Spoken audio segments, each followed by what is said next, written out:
VLR.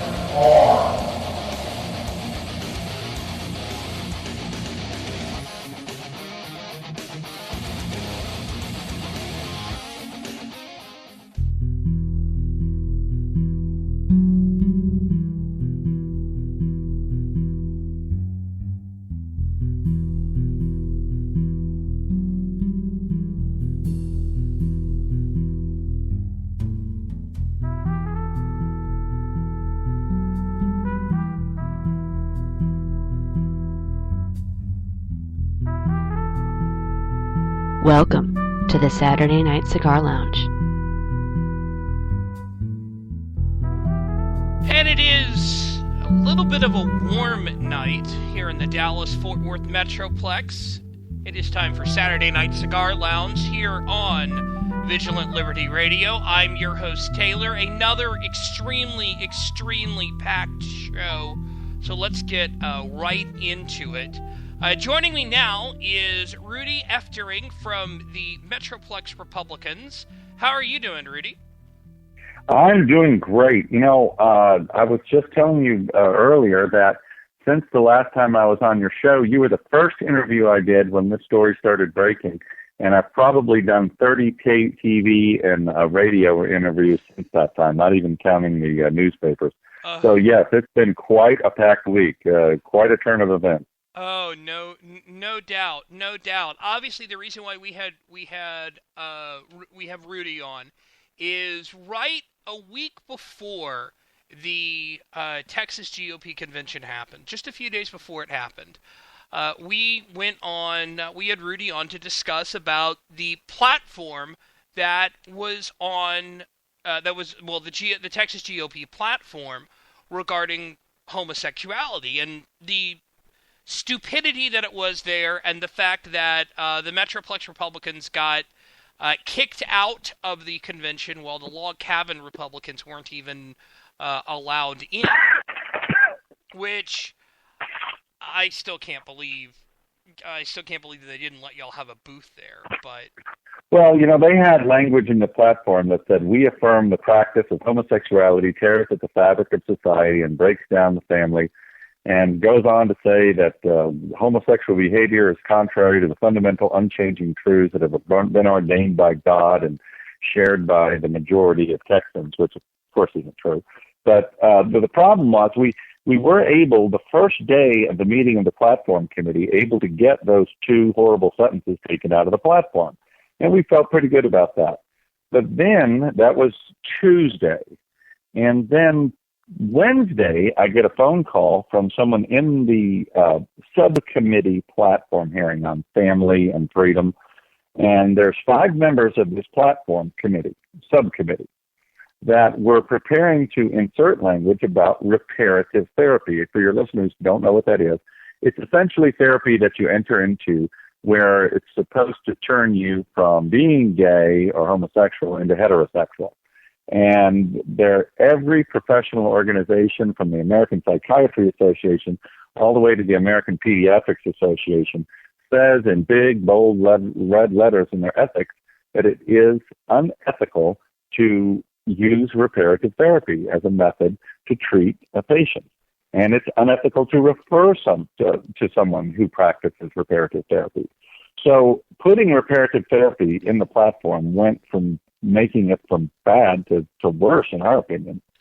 Well, and not only that, I mean, let me ask you this, because there are churches out there which have sessions, groups which meet, counseling, I guess, for lack of a better term, for people who are seeking counseling regarding homosexuality.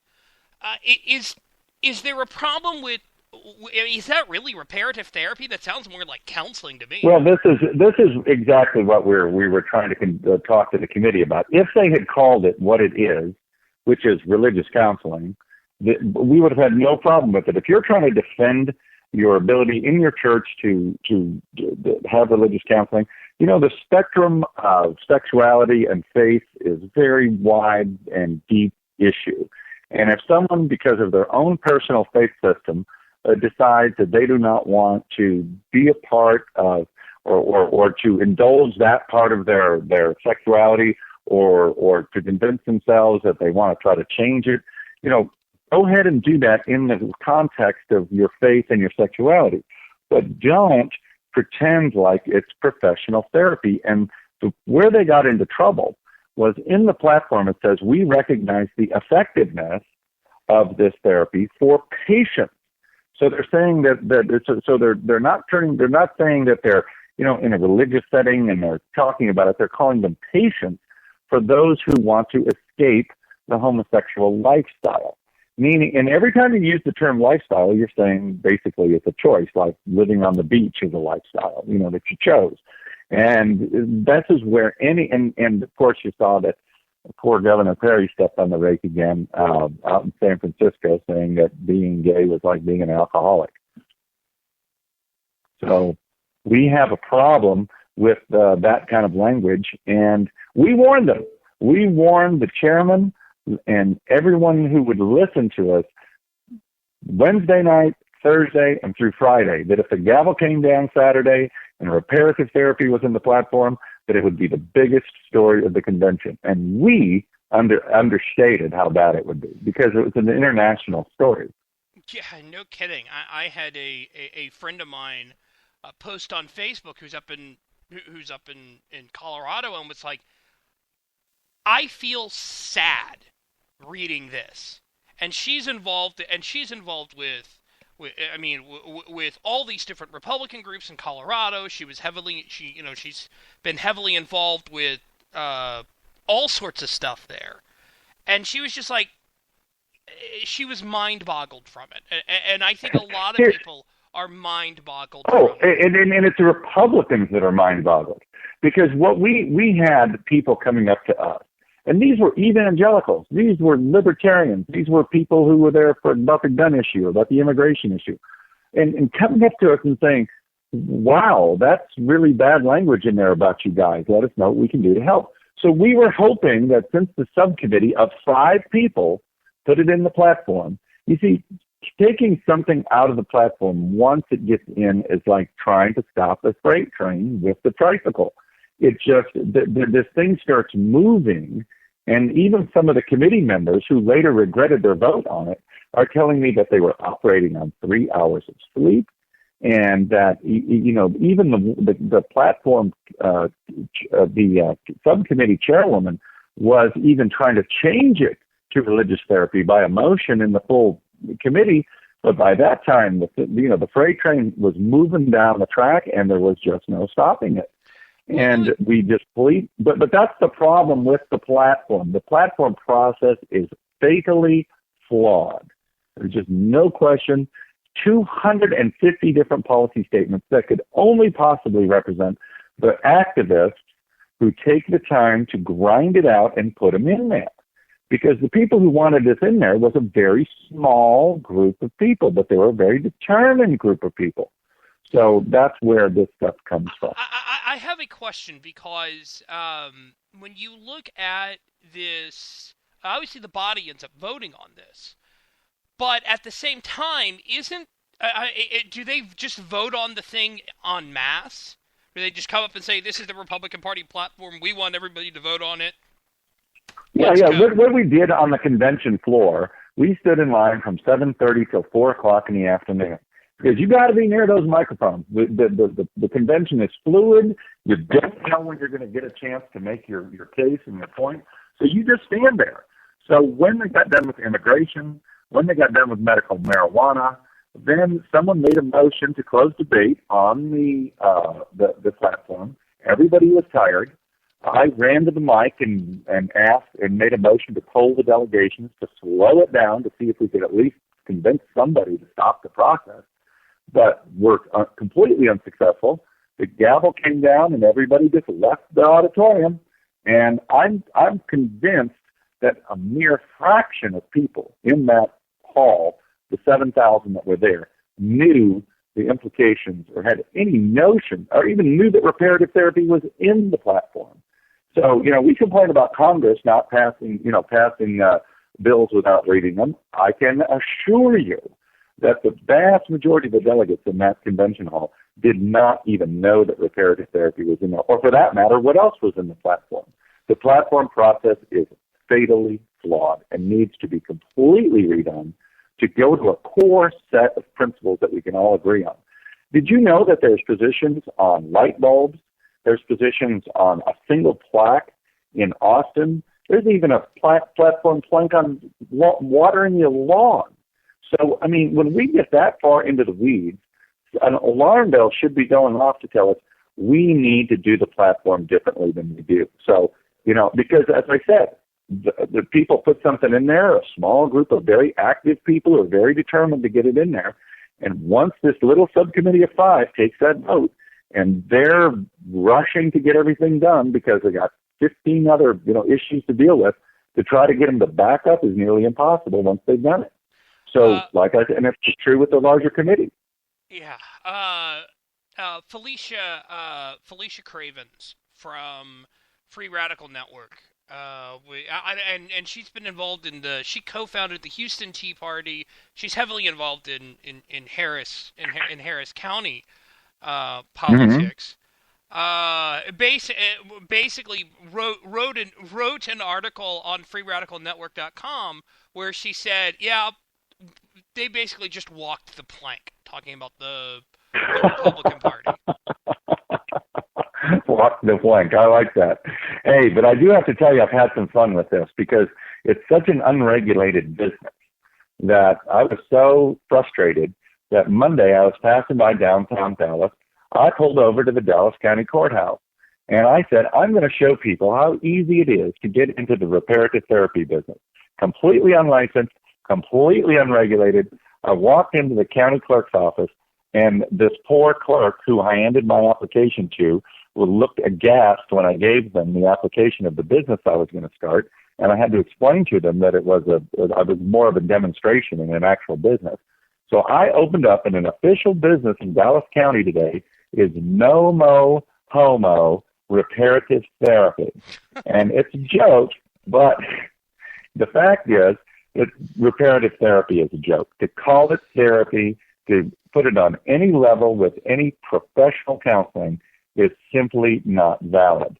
Go ahead. I was talking to a social conservative friend of mine, and his comment to me was, well, we have to do it because these judges in these two different states already just said that reparative therapy wasn't correctly.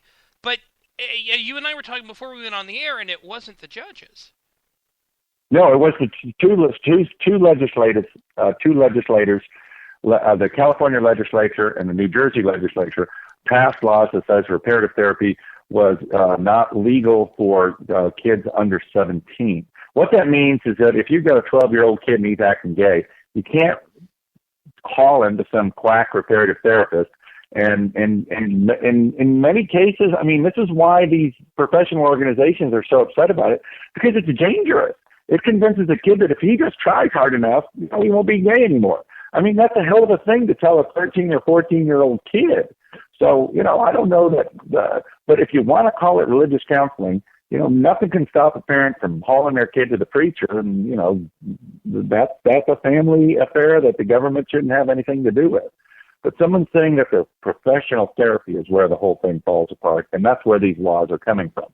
But if they had just changed the title from reparative therapy to the religious counseling, they wouldn't have this international PR embarrassment that we warned them they were going to have.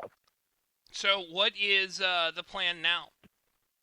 Well, the plan now is we've got a candidate, Carl DeMaio. Carl DeMaio is a fiscally conservative Republican candidate running for Congress in San Diego. He lost the San Diego mayor's race in 2012 by 1 point. So he's back, and he was on the San Diego City Council. He's now running in a Republican district. He has a nomination, and Carl DeMaio will be the first openly gay, if elected, the first openly gay Republican elected to the United States Congress. And he's ahead in the polls by like 12 points. He's an excellent politician. We can't see him losing unless, something terrible happens between now and Election Day. We're flying him to Dallas Friday, and we're going to meet with the Young Republicans and several other interested groups. And he's got a fundraiser here in town, but in the morning we're going to have him for breakfast. And he's going to talk about the fiscal reparative therapy for D.C. that he wants to bring. So he's going to take that. He's going to do a little bit of a takeoff on that reparative therapy and turn it to our advantage. But what we're going to do now is just try to change the hearts and minds in the party like we have been for 30 years. But what we're going to be pushing harder than anything else is get rid of these 250 policy statements and get down to core Republican principles in the platform. I would recommend. I know that you are not on Twitter, but you have. Can I call them minions or do I call them colleagues? Colleagues, yes. Okay. You have colleagues who are on Twitter, and they need to get a hold of at something fishy with an IE. That's at something fishy with an IE. That's Felicia Cravens. Okay. She's got her own push going. Okay, great. Well, we'll definitely look for her. I barely keep up with Facebook, and I keep thinking I need to get on Twitter, but good Lord, I don't know how much more of my life I can have taken over by this computer and this smartphone of mine that I'm already on all the time. I don't plan on taking any more of your time. Let's see, it's Metroplex. Oh, I appreciate it. It's MetroplexRepublicans.com, right? MetroplexRepublicans.com I believe that's correct. Yes, that is correct. So we're gonna have some programming around the Dallas area. We meet at Matitos every fourth Monday at Oak Lawn and Lemon Matitos. We meet at 7 o'clock. We start at 6:30. Usually get started about 7. Have good programming and lots of good folks. So if folks want to come out to the Metroplex Republicans and visit with us on the 4th Monday of the month at 7 o'clock, we'd love to have everybody there. All right. Rudy Eftering from the Metroplex Republicans, affiliated with Dallas Go Proud. Or, no, I'm sorry. They are the Dallas Go Proud affiliate. Let's get that right. That's correct. Thank you so much, sir. I really appreciate it. Well, it's great to be on your show again. We'll talk again soon, I hope. All right. Sounds good. Coming up in the next couple of minutes, Alan Porteous from Their Finest Hour, as well as Hammy, Stephen Hamilton, once he answers my Skype friend request. We'll be on to discuss the spiraling situation in Iraq.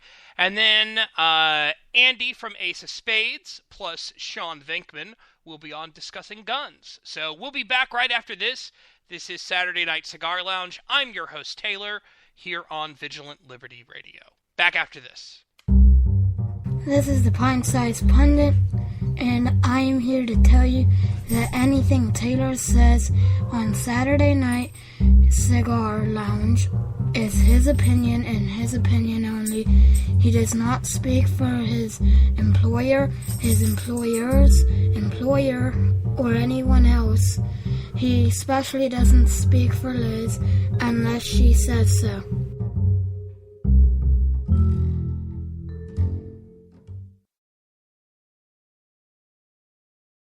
We want to welcome Michael Moore to Occupy Wall Street. I'm so impressed by what I'm seeing here. How much of people's income do you, Michael Moore, want the government to confiscate? Probably twice what we're paying right now. It's not envy, it's war. Where's the rage? Where's the uprising? Storm the doors of the New York Stock Exchange. It is a class war. If the wealthy paid their fair share. For a documentary filmmaker, I do really well. I'm very blessed. And the rich thought poverty was bad. I do well. They get rid of it. What pure? There's nothing pure about capitalism. And they know what's coming on Wall Street. We're seeing the end of capitalism. And I say good riddance. He is one of my favorite capitalists. Yeah, I want to give him a hug.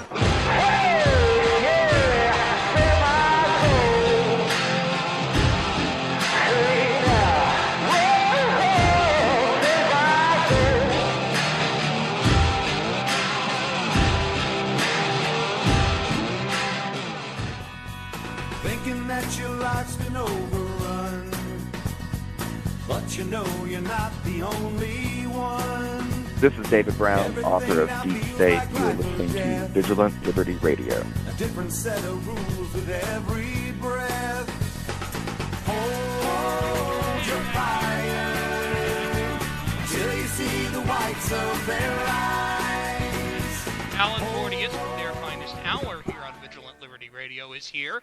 How are you doing, Alan? Good evening, Taylor. Thanks for having me back. Always happy to have you on, especially to discuss this very crazy situation that's going on right now here in Iraq, and not exactly sure what. I have to be honest. Well, I'm not exactly sure what to do with it. Let me correct you a little bit. It's there in Iraq, not here in Iraq. Let's both be glad that we're not there. I mean, we are not there. Thankfully. Yeah, it's a big mess, and also probably a completely predictable mess. Yeah. You know, as you know, and as probably most of the people listening know, a lot of who to blame has gone around, and of course, predictably, Republicans, and I will choose the word Republicans specifically. Of course, are loath to look at themselves in terms of sources of blame for what's going on in Iraq.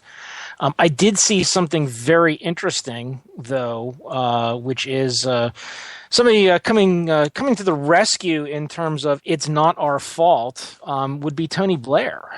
Yeah. I saw that on the BBC. World on their webpage as was getting ready to come on here.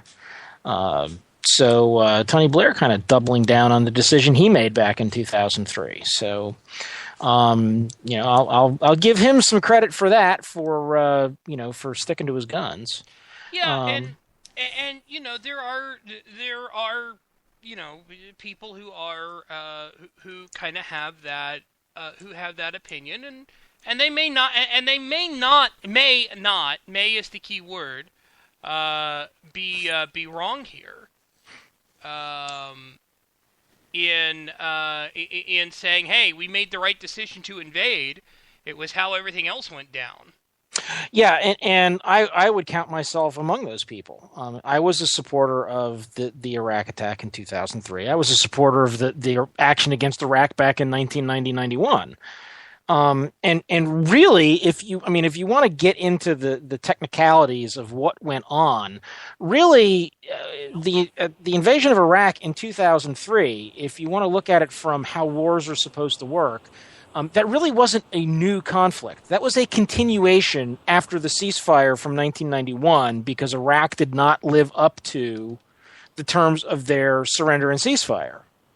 There was never a peace treaty, quote unquote. There were very specific things that Iraq had to do that were under the auspices of the United Nations, and they didn't do it. And that was really, if you go back and look at what was said at the United Nations in the run-up to the 2003 invasion, it was, hey, they have been ignoring and flaunting the United Nations for the last 12 years, and somebody's got to do something about it. Yeah. Now, I have to ask our surprise guest, Crystal Schoonveld, what she thinks about the situation that's going on in Iraq.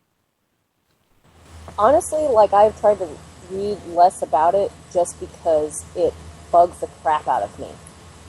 It bugs the crap out of me because I've deployed over there, I've talked to the people and their children, and it just bugs the crap out of me that we went over there to do a job, started doing the job, lost a bunch of soldiers, airmen, Navy, and now, what do we have to show for it? Yeah, that's a good question. That I don't know what the I don't know what the answer is. When I look at this, this situation, I gotta wonder, is it even worth getting back involved? Well, I guess I would cite kind of Dana Perino, where she was talking about how, we went in there, we had a goal, obviously, that got sidetracked, but I can't remember exactly what she said, and now I have to look it up. Hold on. Well, while she's looking it up, I want to turn it back to Alan. Yeah, what can we do? Probably whatever we do decide to do is the choices are limited. It's probably going to make things worse, regardless of what we decide to do. And that's really sort of an ongoing effect of screwing things up in the first place. Part of the problem that we face, and before anybody goes off saying I'm about to say we should be the world's policeman, that is not what I'm about to say. But part of the reason why we continually have to be the world's policeman is because we've been so screwed up in being the world's policeman. Yeah. With half measures, with not following through, with not not achieving whatever goal that has been set out. So this doesn't surprise me, because in the long run, these insurgents groups, these terrorists, your two-bit tyrant from whatever country you care to name, from Nigeria all the way to Russia, knows that if they're just patient, they can wait us out and get what they want. Yeah. Whether we go and fight or not. Well, and this is the problem with artificial timelines, too. Absolutely. And, when you sit there, there was nothing... Okay, the original agreement, yes, was made under Bush to say December 2011, to pull everyone out. That was the original agreement. But at the same time, when it was made, it was said we can renegotiate this at any time. Sure. But to be fair, Bush set the timeline. Yeah. Yeah. So it's preposterous, and of course, one of the examples I've used and still have not gotten anybody to contest it yet, is what's the difference in terms of general course of events, in terms of what was done in the conflict between, let's see if I can get my own sequence right, bogged down in a quagmire, to we're going to ramp up offensive operations to try to bring the enemy to heel. They come to the negotiating table or start going away.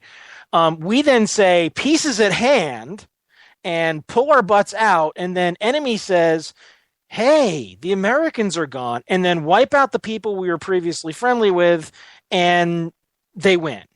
That's what happened in Vietnam, and it appears certainly that possibly could happen in Iraq and Afghanistan, for that matter. Yeah, and I'm sitting there and I'm trying to figure out what the situation is. What I understand completely is that the administration was caught completely off guard by this. Completely off guard. Yeah, I'd say they've been caught completely off guard by everything.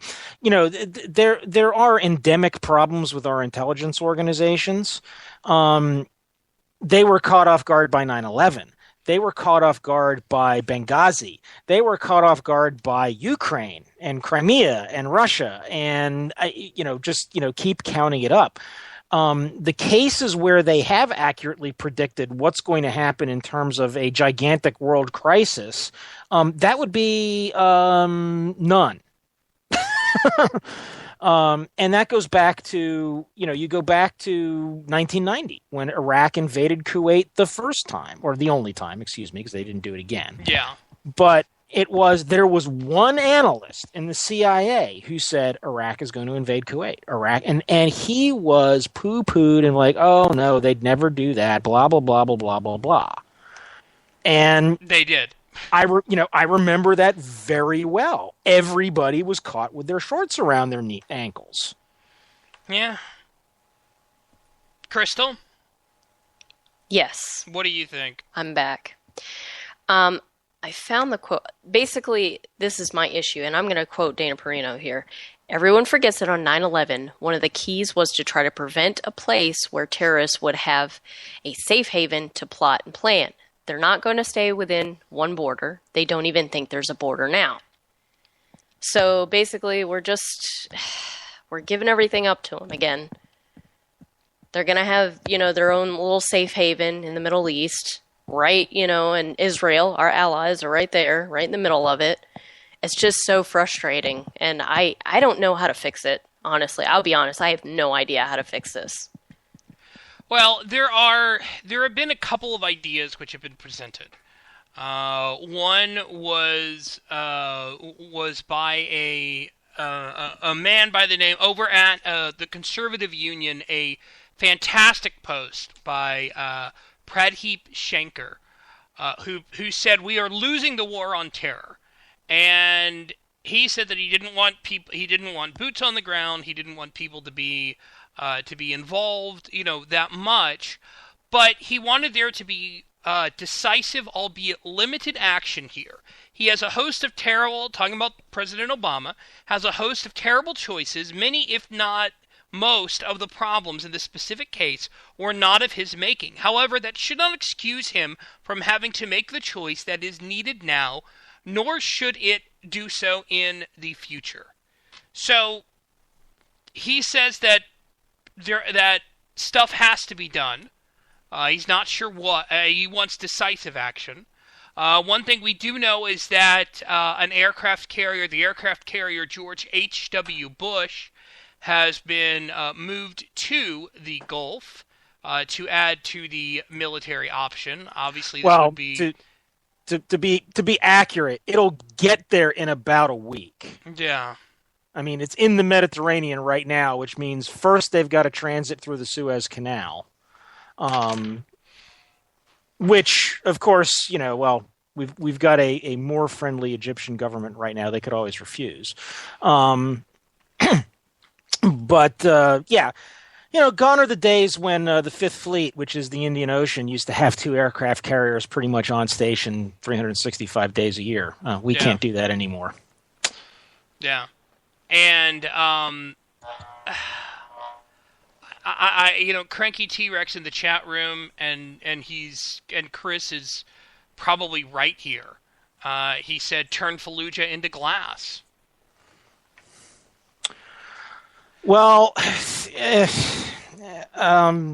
my issue is as civilians. Yeah. The problem there is, and Taylor, you and I discussed this a little bit. I can't remember whether it was via direct message or whether it was in one of our phone conversations, but one of the many phone conversations we've had. we did that to Fallujah once already. I mean, if you want to go back and look at the tactical military history of the war in Iraq, what is officially known, I think, as the Second Battle of Fallujah, where it was one of the few examples, in my opinion, during the insurgency, where they actually went in and fought the way you would expect us to fight in a war, quote unquote. I mean, they basically told, all the civilians, get the hell out of here or else we can't guarantee your safety. And then they did the house-to-house urban fighting and basically cleaned the place out and dominated it and had I think it was something like a 15 or 20 to 1 kill ratio. Yeah. Yeah. Guess what? After that, Fallujah was peaceful because there was a local victory.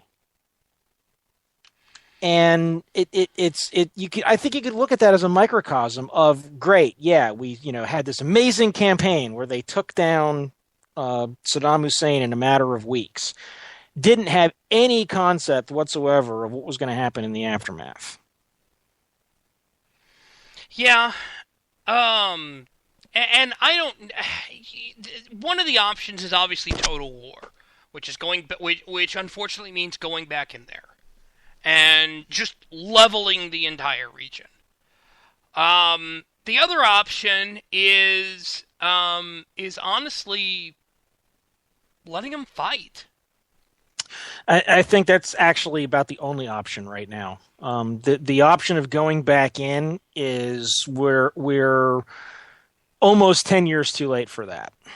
And I don't trust the current administration to Which get it administration, right. Iraq or U.S.? Yes. Well, yeah, both. But, if you want to look back at an example where the use of American power had positive cascading effect, look at what happened very soon after we pulled Saddam Hussein out of his little spider hole and handed him over to the provisional Iraqi government and said, have your little trial and then string him up, which they did. What happened very soon after that? Well, there was that guy named Muammar Gaddafi in Libya who just volunteered and said, United States, we'd like to reestablish diplomatic relations and we'll hand over every single little bit of our chemical and nuclear weapons program. And we really, really, really don't want you to come wipe us away. Which worked for a few years, and then for some reason, no. Well, what happened? I'm not going in on that because we shouldn't have been involved in Libya, but forget it.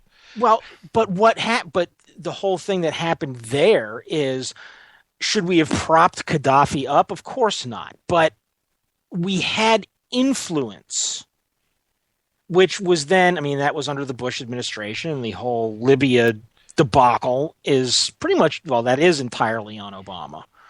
But that was a great case of, if you act decisively and people have the perception that you aren't going to give up on it, power is pretty powerful. That's sort of cliche, but, a little bit of decisiveness goes a long way. Yeah. Yeah.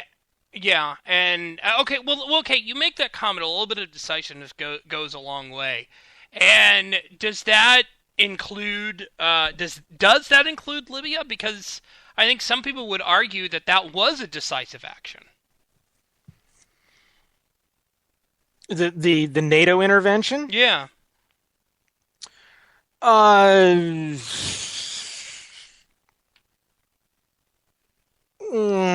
I don't think so. I'm not a big fan of, we're going to fly around and do airstrikes and think that's going to be a complete influencer. I think reliance on airstrikes and things like precision-guided munitions in the long run have actually made our lives more difficult. Obviously they provide great tactical advantages, but it gives people the idea that, we can wage war on the clean and on the cheap. Yeah, and look at some of the crap that's come out from the drone strikes. Exactly. And the drone, the drones are part of that. It's like, we've got this drone. We're going to fly it over and we're going to kill just this carload of terrorists, and everybody else is going to walk away happy. Part of the thing in war is a lot of people don't walk away happy. And the reason why it is supposed to be avoided is because it is so horrible.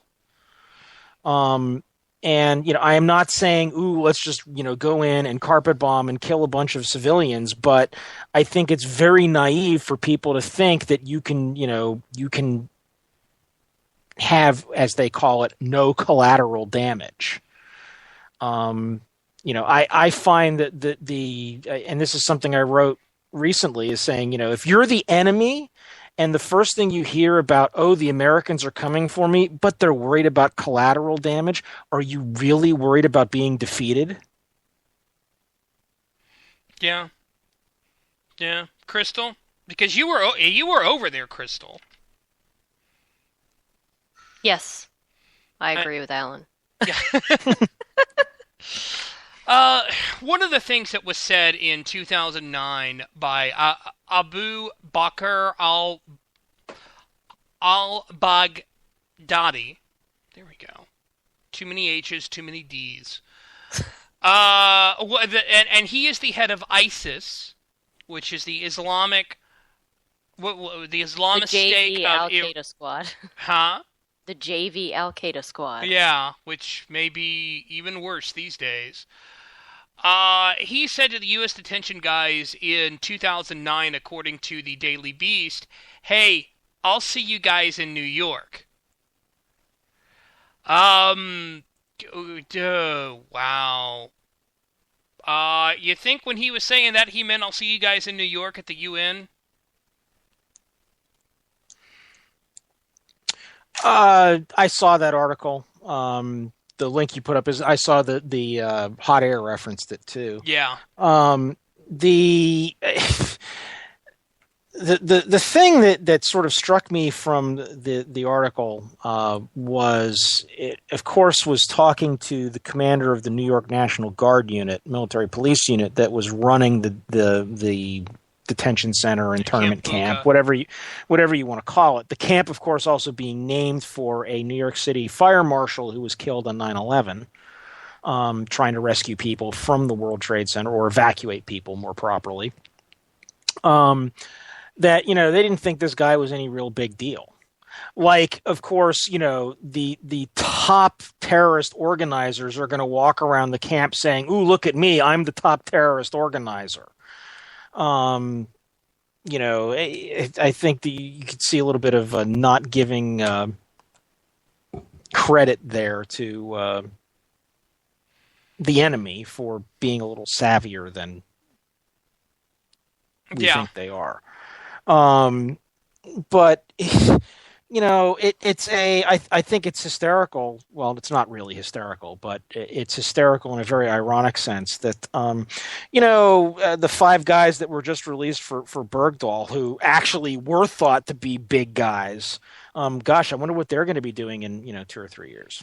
By the way, I'm going to say this right now. If you see quotes going around Twitter and Facebook with links to the Washington Post, Sunday Times Daily, saying that Obama wants Bergdahl to get the Medal of Honor. It's a parody, yes. Yeah, it's not true. It's not true. Who thought it was true? With this president, you never know. Yeah. That's true. I got fooled by the in Father's Day hashtag the other day. Well, there were a lot of people that got fooled by that. Yeah. What do you think about the fact that the great hope in this may be Iran? Because Iran is apparently sending troops to help Iraq fight ISIS.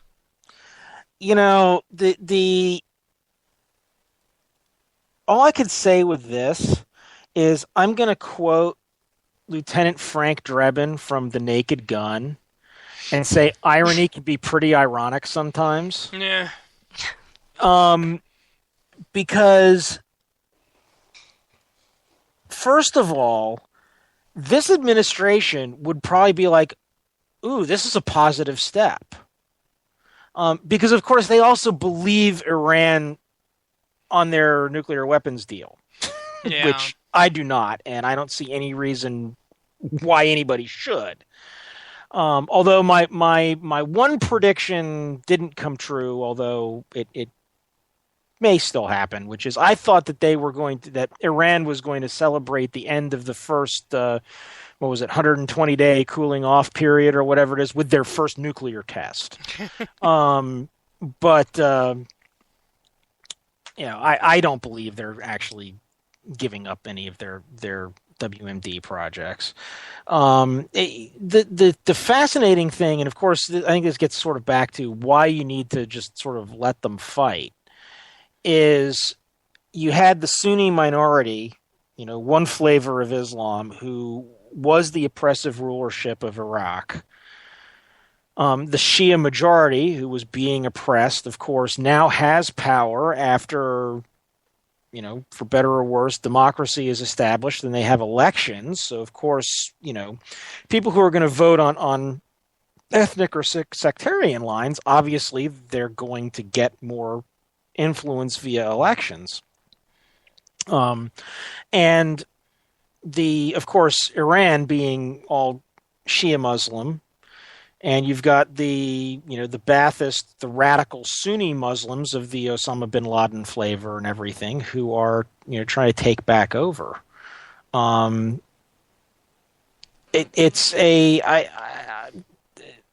Stepping back and letting them go at each other, I think could actually be a valid policy. It's sort of like and this is to jump back a little bit to what Tony Blair said, where he's saying what's happening in Iraq right now is a consequence of us not intervening in Syria. I'm not sure I believe that, although I don't believe that. I think that's Hammy, are you here? Maybe not yet. Okay, No, Hammy is not here yet. Looks like he's still ringing there, Taylor. Okay, I can't even see that. But the thing with Syria was there was no good guys. Yeah. And there was a rather infamous line from it's attributed, or at least I've heard it's attributed to Harry Truman. Now, I'm not going to say this was Harry Truman because I don't have a source in front of me, but there was some American politician who, when the Nazi Germans, Hitler, invaded the Soviet Union in July of 1941, said, if the Germans are winning, we should support the Russians. If the Russians are winning, we should support the Germans. That way we can kill off as many of Germans and Russians as we can. And now happy to be joined by Stephen Hamilton. Hammy, how are you? Hammy. Good evening, folks. I am so sorry. This has been just an incredibly nuts evening. I don't know. I have no idea what's been going on. Fact is, my internet's been so screwed up today. It was good up until, I don't know, like 5 o'clock or something like that, and then it's just gone. And I have like 1,700 DMs. With probably half of them from me. I gotta ask your opinion on because we do have a few minutes left. We got about 10 minutes or so left. When it comes to what's going on in Iraq, what's kind of your take on it, Hammy? Well, I apologize. I don't know what all, excuse me. I don't know what all you guys have covered here, but 2 years ago when we did not get a status of forces agreement, you could basically predict due to the area, due to the folks that live there and the ideologies, and if you kind of understand a little bit about the history and the way they think, this was going to happen. It reminds me an awful lot of at the end of the First World War when they had the Treaty of Versailles, and I believe it was the U.S. ambassador, that basically walked out of there afterwards. I can't remember who it was, and said, basically, all you've done is you've put off another war for 20 years. That's essentially what happened. When we walked out of there, we went in for whatever reason, whether you agree with it or not, we went in to do something, which was to remove a leader. And being America, we also then say, okay, since we've created that vacuum, we're going to try and rebuild a government. And again, whether you agree with that or not, that's what we do. We've traditionally done that. And then we turn around and traditionally we have left forces in place to back up that government that we have built. In this case, we didn't. And of course, the flood came back in, and that's exactly where we are right now. I said the other day I was sick. I mean, literally sick to my stomach. That 5 years ago, if you'd said to me we were going to be fighting for Baghdad, 20 miles outside the city, I probably would have laughed at you. I couldn't imagine that that's where we'd be. Crystal, you say we didn't leave enough.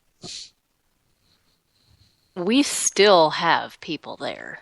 We got like 100 or so, right? Yeah, we've got advisors. We didn't leave enough to matter. It's just, it bugs me when people say, oh, yeah, we're completely out of there. We're not. We're just leaving a pointless bit over there. Yeah, I mean, that's the difference between having a status of forces agreement and leaving places where we actually have bases that are manned, anywhere from 10,000 to 20,000 people that would cycle in and out of there, much as they do in places like Korea or Japan or Germany or wherever else. Obviously, we have a lot more in those locations. In this case, we basically did nothing but leave a few advisors, and yeah, there's no backup. And I don't know all the truth to what was requested in terms of air support by Maliki of Obama, but the fact of the matter is that it does seem that there were some requests made, and we basically went, no, not going to do it.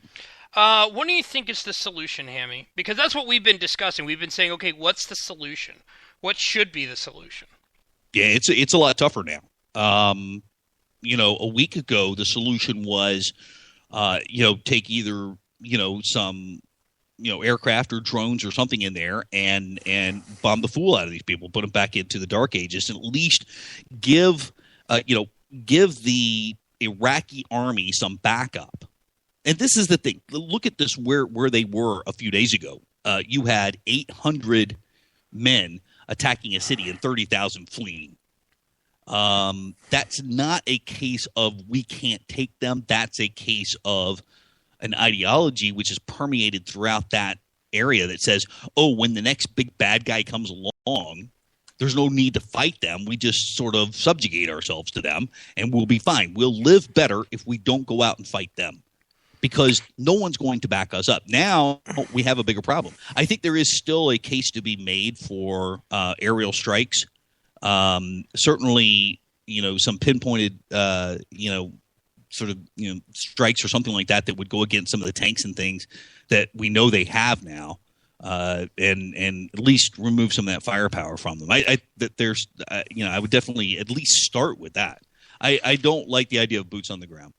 Not now, but I don't know that if Baghdad falls, I don't know we'll have a choice. I'm sitting here and I'm just like, I say let them fight. Well, I want to point out something that I can understand the sentiment for some tactical action going after, armored vehicles and things like that. There's a little problem, which is we don't have the forces and equipment in theater to do it. And part of the announcement that, oh, by the way, we'll have an aircraft carrier there that might be able to do something in 6 or 7 days, is, I think, I'm sure they have gone and talked to, the Turks and the Saudis and the Kuwaitis, all places where we could base aircraft, and they've probably said, no. Yeah. Well, we certainly have the bases in Saudi still. Yeah, but we need permission to use them. They're not our bases. Right. And the same goes for Al Udeid Air Base in Qatar. Mm-hmm. We would need permission. We don't need permission to fly our own aircraft off of our own aircraft carrier. Right. But the intervening in Iraq was not popular with Turkey to begin with back in 2003. In fact, they had to change the entire battle plan, with implications which I think were felt years later. With originally, the 4th Infantry Division was supposed to be offloaded into Turkey, and they were supposed to be able to attack from Turkey from the north into Iraq, and the Turks said no. So the geopolitical situation there is a lot more complex than I think a lot of people give it credit for. I would not discount the other Islamic nations thinking, about the best thing that could happen for this region is for these two sides to just fight and wear each other out. Because the Saudis are probably thinking, hey, if all these people are fighting each other in Iraq, they're not going to come after us. And on that, they're probably right. Yeah, I have no idea what the Saudis are thinking on this at this point. We haven't had the kind of open communications with them that we had in the past. We certainly don't have the relationship with them that we had going into either one of the Gulf Wars. I don't know where everybody is over there. And you're right, that's been a strangely silent vacuum of information coming out of there from, opinions from other countries. I would say that most countries looking at who is actually doing the fighting right now probably are at least somewhat concerned. The ones their nearest neighbors, including Kuwait and Dubai and Abu Dhabi and some of those others down through there that might have some legitimate concerns about just how far will they push this. Qatar and some other areas. So I don't know, but I certainly would say we do have some interest in not having 10% of the world's oil wrapped up in, and I'll go with it. I have no problem with this going clearly kind of an oil-based, strike type thing. 10% of the world's oil controlled by these idiots. That's just me. I just sort of wish that, in one of these we actually had taken all the oil. So that way we won't have to hear another round of no war for oil. Yeah. Well, actually, Alan, you've given me a fantastic segue, because speaking of oil would include gun oil. Actually, probably not in this case, but we are going to be discussing what you put gun oil on, which would be guns. That is coming up next here on Saturday Night Cigar Lounge here on Vigilant Liberty Radio. Sean Venkman will be joining me, as well as Andy at Ace of Spades HQ, otherwise known as the H2. Hammy, I know you and I have never had a big conversation about guns, but you interested in sticking around for it? Sure. All right. If I can make it up to you somehow or another, I apologize. You can make it up by sticking around and talking guns. How does that sound? Yeah, I can do that. All right. Alan, thank you so much for being on. Thank you. I'd love to stick around too, but I've got to get ready to take my son to Cub Scout summer camp tomorrow. So thanks for having me on for this brief part, and I'll give a plug in advance, but thank you for volunteering to co-host or to substitute host their Finest Hour Monday night for me. Right now, Mary Chastain is the scheduled guest. We may have somebody else too. So that's great. I will have to send a thank you to Mary because she is a great guest. We will let y'all know. We will be right back after this here on Saturday Night Cigar Lounge here on Vigilant Liberty Radio. Gun Talk comes up next with the H2, otherwise known as Andy, from Ace of Spades, and Sean Venkman and Stephen Hamilton. So we'll be back after this here on Saturday Night Cigar Lounge here on Vigilant Liberty Radio. Back after this.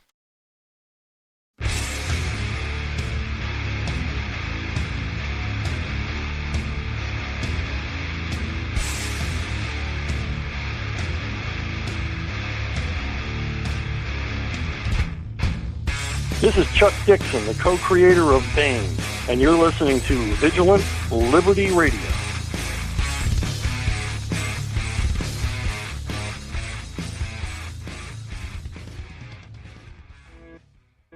Mr. President, members of Congress, you've been making a lot of noise about taking our guns away. But you might want to review history. 1835, Gonzales, Texas Territory. The authorities wanted to confiscate the big gun that protected that colony. You know what the people said? Come and take it. Because they were willing to fight for their freedom and their guns. So are we. Come and take it if you want it. Come and take it if you think you can. Come and take it, but I warn you, you'll have to pry it from my cold dead hands. We want the freedom that God gave us, so you best not cross that line. If you want this gun, you gotta come through us and take it. One shot at a time. Just like Gonzales, we're keeping our guns. VLR.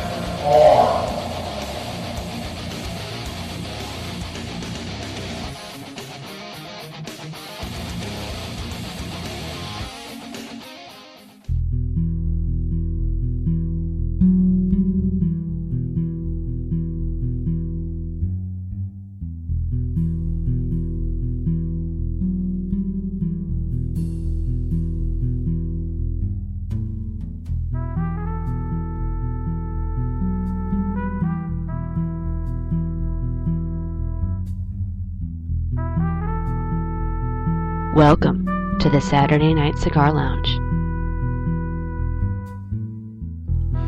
And it is Saturday Night Cigar Lounge here on Vigilant Liberty Radio, hour number 2, and we get to talk about one of my favorite things. That would be guns.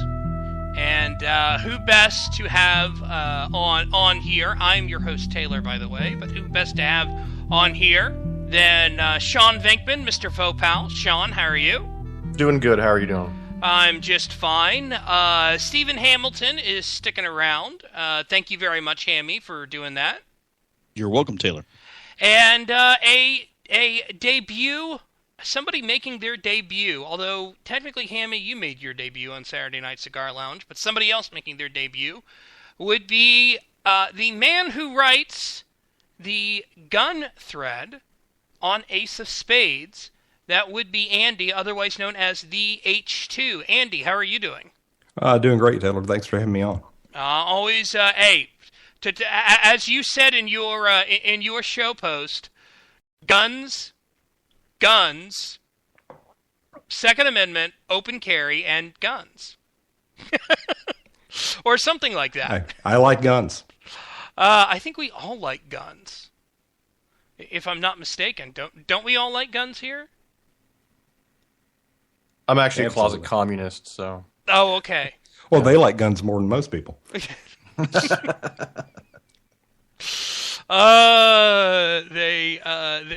do. They do indeed. Yeah, they turn them inward frequently. Boy, let's just start. I'm just kind of curious. When did y'all get involved in having in owning a gun? Andy, I'll start with you since you're the first time guest. Did you grow up around guns, or was this something that you just picked up at some point? I did, and it's a perfect weekend to throw that out there because it's Father's Day weekend, and my dad got me involved in guns when I was a wee tot.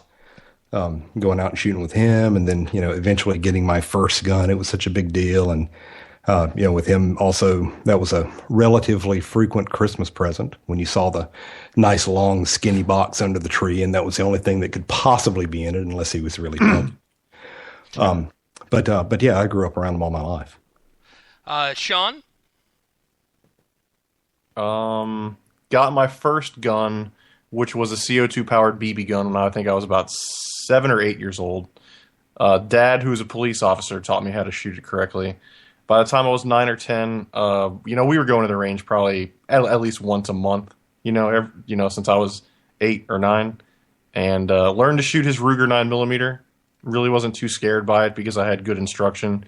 It wasn't like someone just puts something in front of you and tells you, hey, figure it out. Like, he gave me really good instruction, taught me range etiquette, firearms discipline, and all the other, consider your backstop, trigger discipline, and all that stuff. So, picked it up, kept doing it. I think I got my first actual centerfire gun when I was, I want to say 12 for Christmas, and got a little hunting rifle, and then got my first handgun as soon as I legally could, and then immediately signed up for the weekend after I turned 21, which is the age you have to be in Texas to get your concealed handgun license. Weekend after I turned 21, I was in a CHL class, and I've carried a weapon with me ever since. Hammy? Yeah, well, I had the kind of BB guns and stuff. I lived out in the country, so Dad had 12 gauges and stuff like that. My very first gun that I ever owned that was a real anything was a small 410. I don't know, some of your other folks might have had something like that. It was like it was a squirrel gun, right? And a little bit of hunting and stuff like that. Actually, I still have it, as a matter of fact, from a few years back. I won't say how many. Yeah, I mean, I think that growing up out in the country, it was just kind of the norm. It was the natural. I mean, what were you going to do? I mean, there was nothing mythical, magical, or scary or anything else. You were taught safety, and we went out and target shot and whatever else. But I mean, it wasn't a big deal. Suddenly today, it's a big deal. I don't even understand the big deal. Yeah, it's one thing that is different, at least for me, is that I didn't own my first gun until I was 30. I didn't get my first gun until I was 30, and that was I didn't grow up around guns. I did use them when I was in Boy Scouts. I had some fun shooting 22 rifles at Boy Scout camp. No, it was it's I didn't get my first gun until I was in my 30s, because partially I was scared of guns. I was scared of guns growing up, and in that situation, I was scared. And then finally, in 2006, I said, you know something, I'm going to take a class on guns. I'm going to take a class on guns. I'm going to learn how to use them. If I don't like them, if I decide I don't like them and I don't want to use them, that's fine. I don't have to. But I went to the local gun shop here in Dallas, one of them, and had a very, very great course going through. Okay, this is why you're very careful with guns. You always treat it like it's loaded. You never point it at anything you're not willing to destroy. Always be wary of your surroundings. Never put your finger on the trigger until you're ready to pull. And once I went through the class and I got to fire, I was like, I have I can do this. They're not that scary if you understand gun safety. Yeah, that's called having an open mind.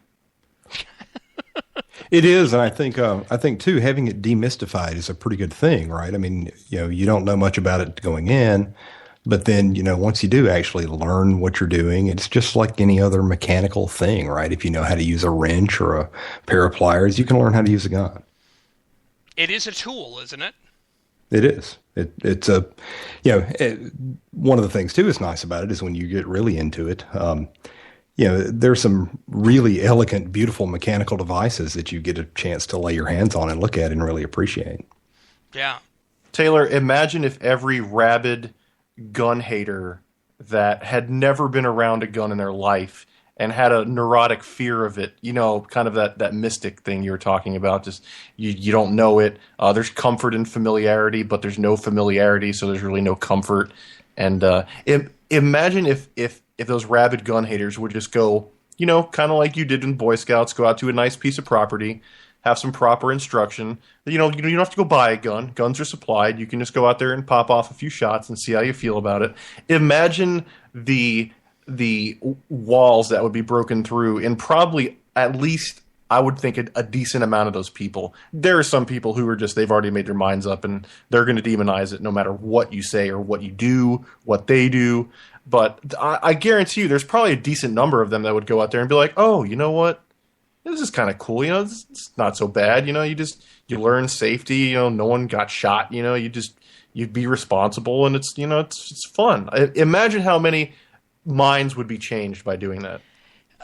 Let me ask you something, because one of the reasons why I was afraid, I was very nervous about handguns, was I remember it was a San Diego Chargers player, I think, was talking about how his dad was a cop once, and he told a guy to drop the gun, and the guy dropped the gun, and the gun went off and shot and killed his dad.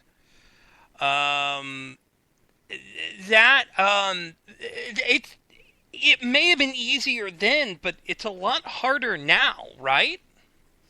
Yeah, with a modern handgun, that basically doesn't happen. I mean, a great example would be probably the Ruger single actions going back, like the flat tops or whatever. None of them had the transfer bar in it. It was probably in the 60s or whatever, late 60s, early 70s when they put that in. And, since then, basically, you can't drop a handgun and have it go off. It's a yeah. Go ahead. I was just say for demonstration's sake, the weapon I carry every day on me right now has 2 safeties, and even if the first safety's off, it's got a grip safety. So if you were to just like drop it and something were to hit the trigger without the full grip safety being activated, it's still not going to go off. Right. I mean, basically, the dropping and going off is a single action with the hammer down on a live round. Which that was always when, you had a 6-shot chamber, you carried 5 and you carried the hammer down on an empty chamber. That was why. But that hasn't been operative for decades. And I've even talked to the liberals who think like people who identify as Democrats and who voted for Barack Obama and who hate guns actually tell me that I hope you've changed your ammo out recently, because as ammo gets older, it just gets ready to go off. Like, even if it's not in a gun, the ammo just gets ready to go off as it gets older. I mean, just the misnomers that are out there about guns and ammo. Wait. Repeat that? That this Democratic voter who is very, very anti against guns, would never own one, would never pick one up, no matter what you said or did or paid him, said that I needed to make sure I got fresh ammo, because as the ammo ages, it gets ready to go off, and the slightest tap, like he was under the impression if you were to take like a 9mm 45 bullet, whatever, and just drop it like on a table from 6 inches or a foot above the table, that it would just go off. Like he was, I hope you don't have old bullets, because they start going off. I mean, the misnomers are ridiculous by people who are largely ignorant of guns. Based on a brick of 22 I've been trying to shoot my way through recently that I've had for probably longer than I ought to admit, it's basically exactly the opposite. I probably have 1 misfire every box because it doesn't really want to go off anymore. And then, it's kind of funny how the folks that want us to use up the ammo are saying that, we ought to go out and shoot more. Well, I thoroughly agree. I shouldn't have any old ammo sitting around in my house. I ought to be out shooting more than I do. Well, it's a way to keep your skills fresh, isn't it? Exactly. I don't know why I'm aging it in the basement. And now let's be honest. There is some bad ammo out there, but with the bad and tool ammo, the Russian stuff I think has a bad rep. But with that, it's not that they're sitting there talking at, oh my gosh, it's gonna go off when you're not expecting it. They're talking about, oh my gosh, it could end up ruining your gun because of how it's made. Yeah, it's just dirty stuff. It's not extra deadly or anything. Right. What's funny too, it's like I've shot some old ammo on pretty decent occasions. Where, again, back in the Father's Day thing, talking about the dads, Dad and I went out and shot some old World War II 45 that we had. That was, it was probably made in 46 or something like that, and we had this Colt 1917 revolver, and we're like, old gun, old bullets, let's just shoot them and see what happens. And you get that old cordite smell or whatever, and but they went off. They were so slow going down range, you could visibly see the round going down range. But they worked, and I bet if I had thrown them up against a brick wall, they wouldn't have gone off, because that's just not something that happens to old ammo. It's just an amazing kind of thing for people to be that ignorant. Why do you think that is? Is that they just have, and Hammy, I want to start with you. Why do you think people are so ignorant about stuff? Is it that they just don't want to learn, or they'd rather just sit there and go, oh, well, our leaders are saying this, let's trust them? No, it's not. No, it's being raised in a completely liberal ideology that is going to buy into anything that smacks of being supported by conservatives, being supported. I don't personally, if owning guns was a big thing that the left did, then they'd all be on the exact other side of the aisle on this question.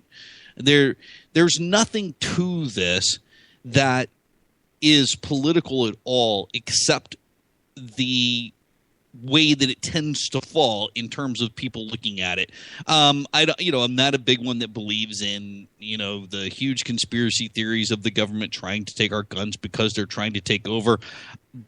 I just think that that's the way that liberals are. They don't like this idea. I think there is certainly a contingent within the sort of liberal side of life there that certainly believes, government's always right. Right? Yep, the police are always right. Let them do their job and stuff like that. Strangely, this is the exact same people that'll be the first ones to, post stuff out there about, cops getting out of line.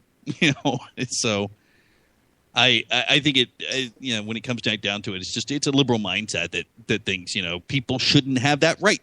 And I think there are some of them that certainly think that, all the people that go crazy on 2A stuff are just ready to take over the government. I mean, that's what they think. I'm not saying that's going to happen. There's 2 of those people in the United States. Andy? I'd pick up on that and just say that I think the ignorance is somewhat intentional. I think they don't know and they don't want to know, because if they actually learn something about it, they might actually have to engage you on a different level than just the immediate kind of organ rejection of, oh, guns bad, right? I mean, the great example is the insanity about assault rifles, right? And I put air quotes around assault rifles. It's okay. So it has a bayonet lug. Well, I don't recall the bayonet, great bayonet scourge of 2012 or whatever.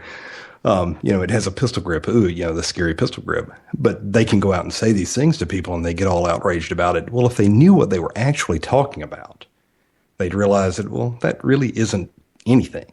Right. I mean, it's less than nothing. It's just a little device protruding off of the gun that doesn't really indicate much of anything.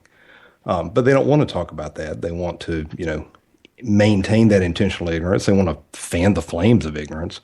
And, the end game is always the same. They want to come and, incrementally restrict firearms. And, despite the Southern accent that you hear, I happen to live in Massachusetts, where gun rights are extremely restricted. I look at people going out and talking about having to get, permits to carry.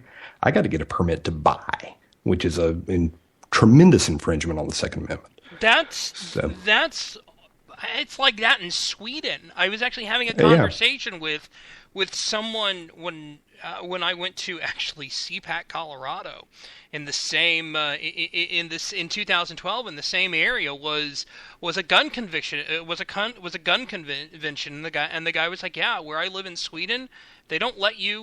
You have to get a permit to buy a gun. It's like I in have Finland, to get my Second Amendment rights. I think. I have to get my Second Amendment rights pre-approved by the government in Massachusetts to go and exercise them. Well, that's not really part of America, though, is it? I mean, Massachusetts. If you just leaved it off, you'd be better off. In England, it's the same way. I mean, they've got great limitations on your ability to purchase and own arms. They have to be registered. They have to be maintained in a specific location outside your home, unless it's unless you live out in the country somewhere and you can prove that you're kind of a hunting club or something. So, they don't have a Second Amendment. They don't have a constitution. So they don't have those rights that are given to them. And you're absolutely right. There's this line that the government continues to press and push and kind of redraw that little line in the sand on a constant basis of how far can they go, while saying we're still allowing you to, carry on your rights. We're just registering. We're just licensing. We're just, whatever else. And somebody said to me the other day, it was something like, well, I have to get a license to drive a car. Yeah, well, that's really great, but you don't have that in the as an amendment in the Constitution. Thank goodness. I think most people shouldn't have a license to drive a car, so I don't know why we're willing to give those damn things out so easy. Yeah. Right, well, you don't have to have a license to buy a car. Right. Yeah. Right? If you buy a car and you go drive it on your own land, you don't have to have a license at all. So the analogy fails immediately. And then I don't know, I forget exactly where this is, but there's a great post out somewhere that somebody said, well, if cars are regulated like guns, and they walk down all of the things about the FFLs versus car dealers and everything, it's really an amazing post. So I'll try and find that and shoot it around to you guys. But Yeah, it's such a failed analogy. It's not even funny.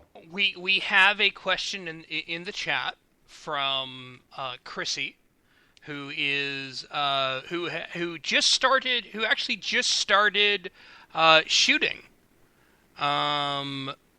She started shooting, and she wants to know what type / brand of gun do you own? So I'll start with Sean Venkman. Normally I would say that's classified, but because we're in the trust circle of friends, I have quite a few. If people are looking for a good carry gun, like a good compact or medium sized piece to carry around, I would say probably like a Sig Sauer, one of the smaller ones, P239, something like that, P232, also Sig Sauer, good guns. But these days, your options are increased a lot because, I mean, even the 1911 full sizes that you used to only be able to find back in the day, now they have smaller. They have two smaller sizes. And instead of having a 6-inch barrel, you can also buy ones with the 4 and the 5-inch barrel. And the 1911s, like the Kimbers, with the 4-inch barrels, they're actually pretty compact. And if you're a lady that carries a purse, I mean, it's super easy to conceal even a medium-sized firearm. Guys don't have that luxury, so women actually have it easier to conceal because they have a million reasons to have a purse on them, and no one would ever think that there's a hand cannon in there. Andy? Oh, wow. What kind of gun don't I own? Yeah. Well, I didn't add when I was talking about how did I get introduced to guns. Well, in addition to my dad taking me out, my family had a gun store when I was a kid, and that was my first job, was working in the gun store. So you talk about a kid in a candy store. I mean, it was better than candy every day. Yeah, I have pretty much everything I want. Certainly before I moved here, I got everything that was on the list. But yeah, to echo that, as far as, when you're looking for a gun to buy, to carry or whatever, certainly women have more options than men because of the purse. That's absolutely right. Most of the time that I carry when I go down to Boston, I'm carrying in a computer bag, which is the same thing, right? Makes for a good, easy way to carry. But, the small semi-automatic handguns today are ubiquitous, and there are great manufacturers that make tons of different options for you. SIG's a good one. I carry an H&K. There's, the Kimber 45 you're talking about. I have one of the full-size Kimbers, fantastic handgun. You probably haven't, certainly in my lifetime, seen as many different options from as many great gun vendors as you have right now. Yeah, I mean, it's a firearms renaissance right now. I have an HK 45 compact, which I love. It was the first gun that I bought. I researched it for 8 years before buying it. That's how much research I did before buying one. I also have a Beretta PX4 Storm 40, which I love. Sean, you've shot both of them. You liked both of them, right? Yeah, both very good guns. There is. I'm looking at buying more guns, and we won't discuss what they are. Hi, NSA. Although the last time when I was at the gun shop and I saw the Kimber, I gotta be honest, the Kimber 45, I gotta be honest, I almost bought that. I almost just said, I'm here for something else, but I'm going to buy that instead. I'm glad I didn't. But it was close. It was close. Hammy, what about you?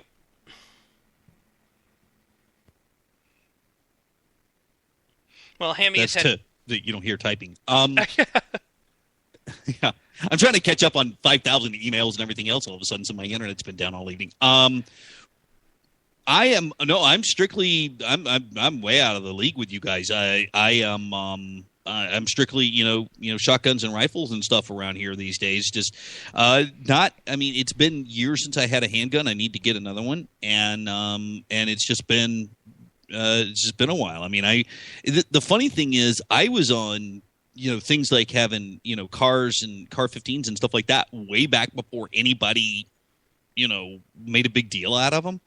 And then there was this whole deal, I guess, back in, I want to say around, we're talking late 80s here. So I want to say back around 88, 89, somewhere in there, that all of a sudden there was this thing about making them illegal, and we all turned around and sold them. I mean, we paid a few $100s for them, and then we'd turn around and sell them for like $1,200-$1,500 back Yeah, then. that was when the first assault weapons ban was coming in. Yeah. Right. And I did the exact same thing, by the way. Yeah. So it was like, well, you're not going to be allowed to have them, so you might as well sell them now. And there's probably somebody who's still walking around with that old plastic crap. But I living out here in the country and stuff, it's just more like, the occasional shotgun or something like that. And I need to probably get out there and get a handgun again. I just haven't basically been bothered to do so. I shouldn't probably say this, but realistically, nobody can find my house. It's a good thing. Even the mailman can't find my house, and I'm not joking about that. It's like, it's like Funny Farm here. It's not a joke. Meanwhile, I will be relocating to Hammy's neighborhood. It's not a neighborhood. Just kidding. It's not in Central Texas. Nope. I'm staying here in Texas. Hey, can I revisit the question there, though? Because I believe you said that was a new shooter. Is that right? Yes. Chrissy is a new shooter. To Chrissy, 22 long rifle, 22 long rifle, 22 long rifle.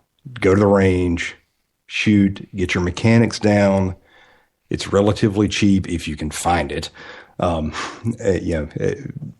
ordinary circumstances, it's relatively cheap, and there's no recoil and there's no report, and you can just learn to shoot with something like that before you go into more recoiling caliber, or more suitable for self-defense caliber, just to get the mechanics down. I can't recommend that enough.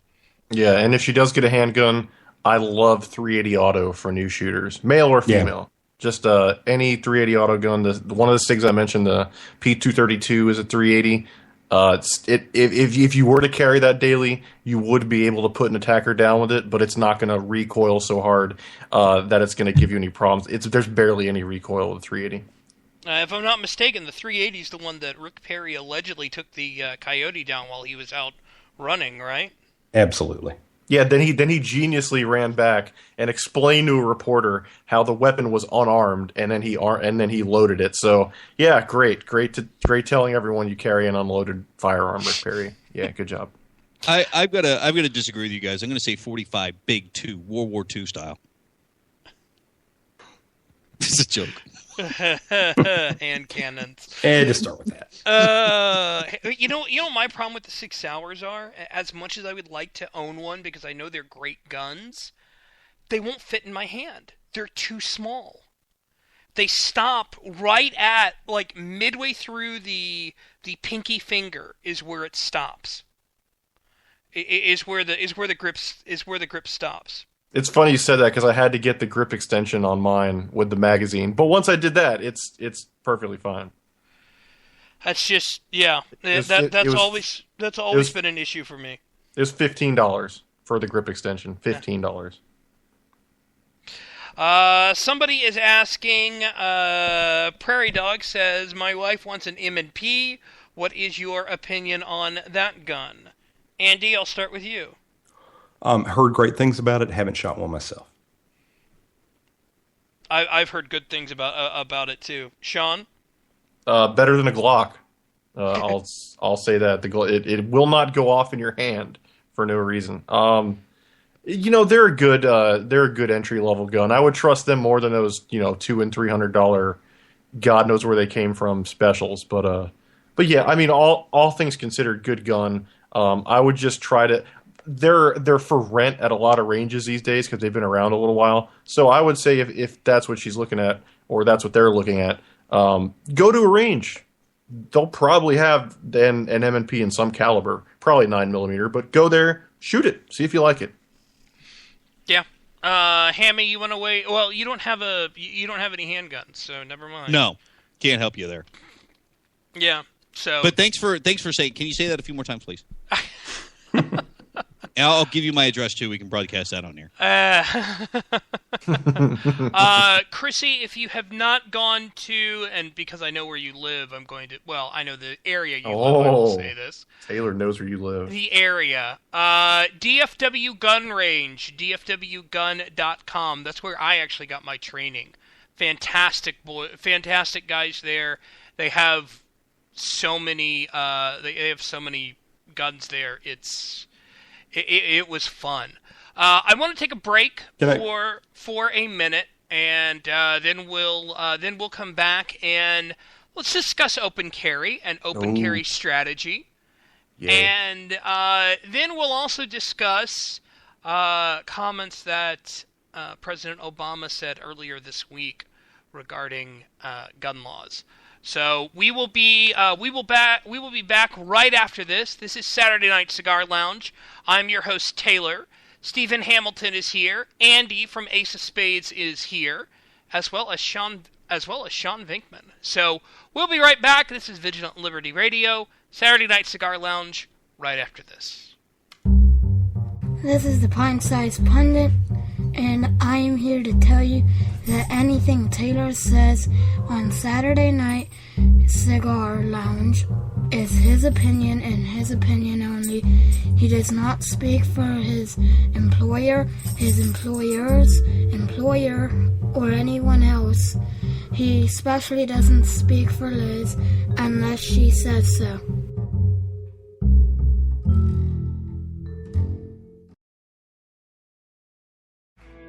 Mr. President, members of Congress, you've been making a lot of noise about taking our guns away. But you might want to review history. 1835, Gonzales, Texas Territory. The authorities wanted to confiscate the big gun that protected that colony. You know what the people said? Come and take it.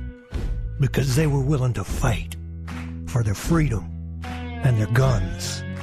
So are we. Come and take it if you want it. Come and take it if you think you can. Come and take it, but I warn you, you'll have to pry it from my cold dead hands. We want the freedom that God gave us, so you best not cross that line. If you want this gun, you gotta come through us and take it. One shot at a time. Just like Gonzales, we're keeping our guns.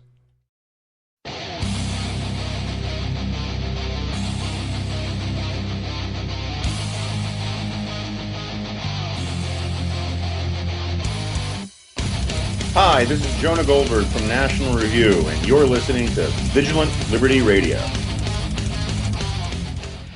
Back here on Saturday Night Cigar Lounge, here on Vigilant Liberty Radio. I am your host, Taylor. Sean Vinkman is here. Stephen Hamilton is here. And Andy from Ace of Spades is here. Thank you, everyone, for being here. We are talking guns because, well, guns is a fun thing to talk about. One of the things that has been a big issue, at least down here in Texas, and Sean, this is one of the reasons why I really wanted you on here, was Open Carry Texas. And Open Carry Texas and some of the weird stuff some of the controversy that's been going on with them. I'll be honest, some of it is having looked at it. Some of it really is manufactured controversy. Some of it is Open Carry Texas's fault. Some of it is the media's fault, and some of it is, and a lot of it actually is moms demand action for gun sense in America. Thank you, Michael Bloomberg. You suck. Let me say it again. You suck. Yeah, you suck. But you know, Open Carry Texas has been in a has been really under criticism recently. They had a situation in Chili's, which was their fault, where they got angry when they were asked to leave. I thought it was a Chipotle. No, the Chipotle, they weren't asked to leave. They were there and they posted pictures of it. And yeah, they posted pictures of them. They ended up being on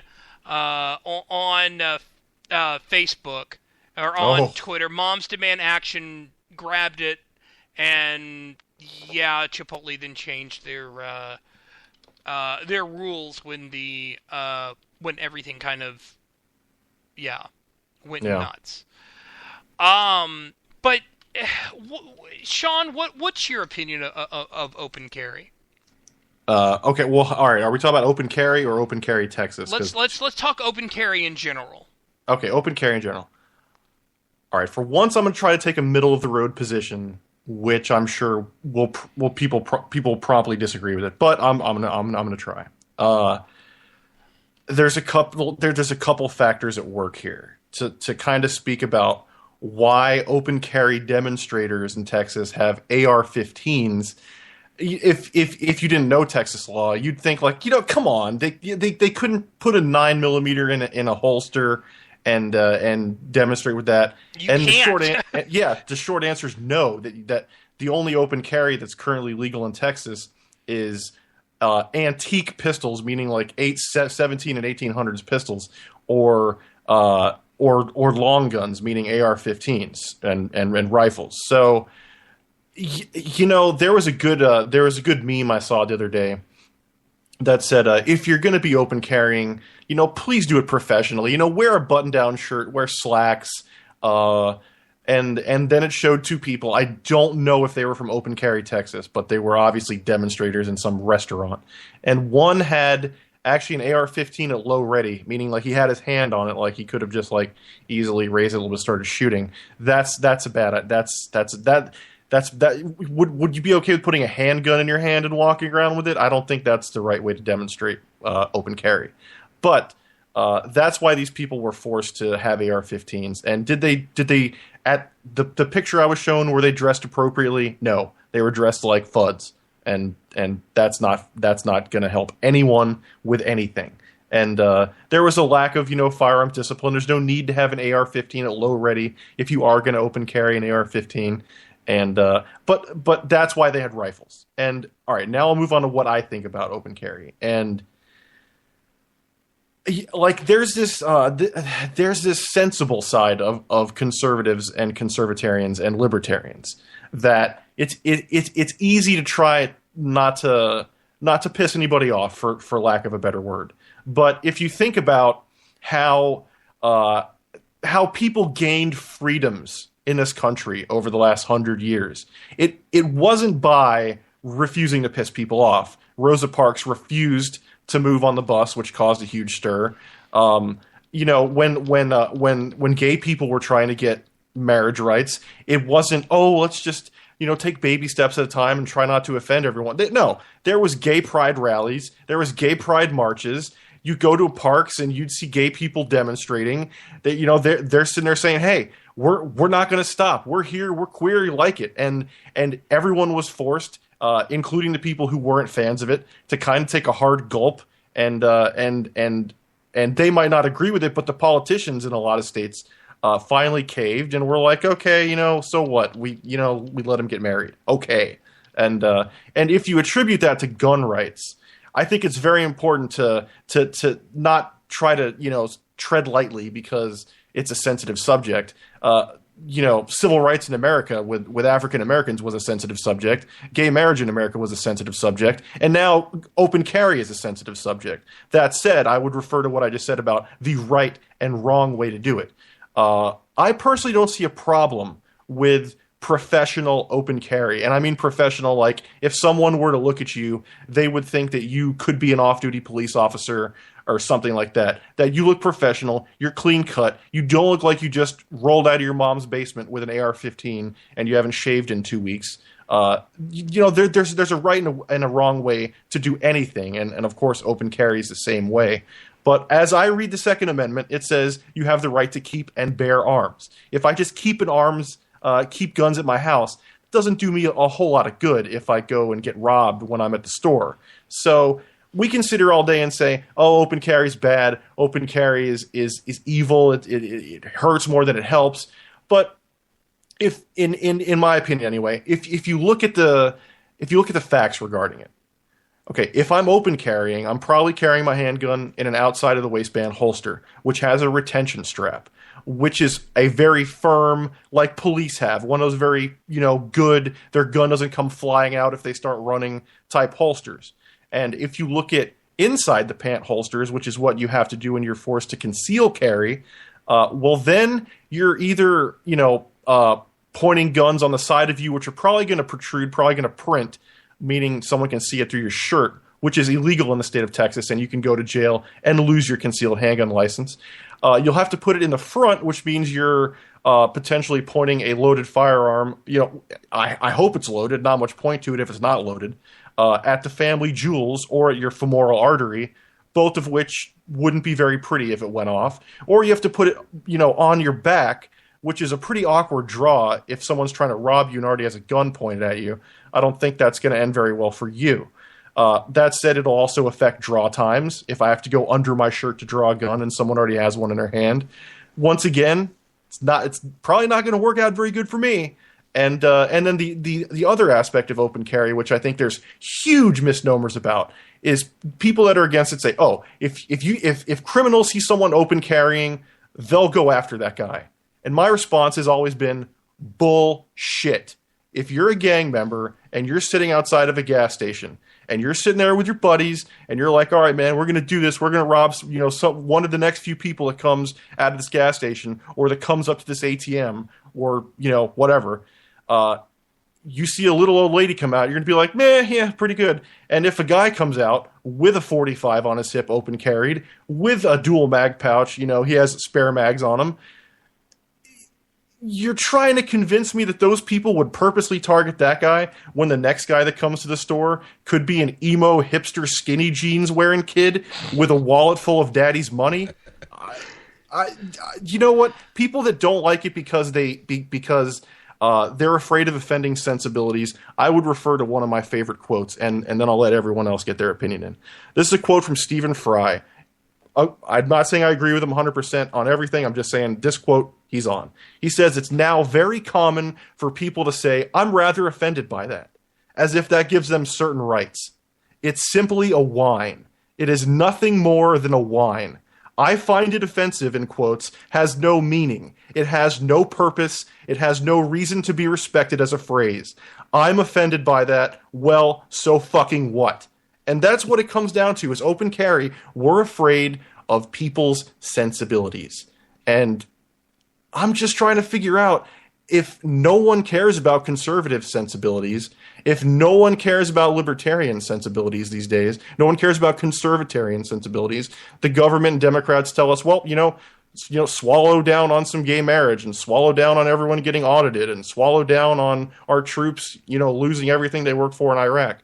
Well, then a few neurotic Democrats can swallow down on me professionally carrying a 45 everywhere I go in an open carry outside the waistband holster.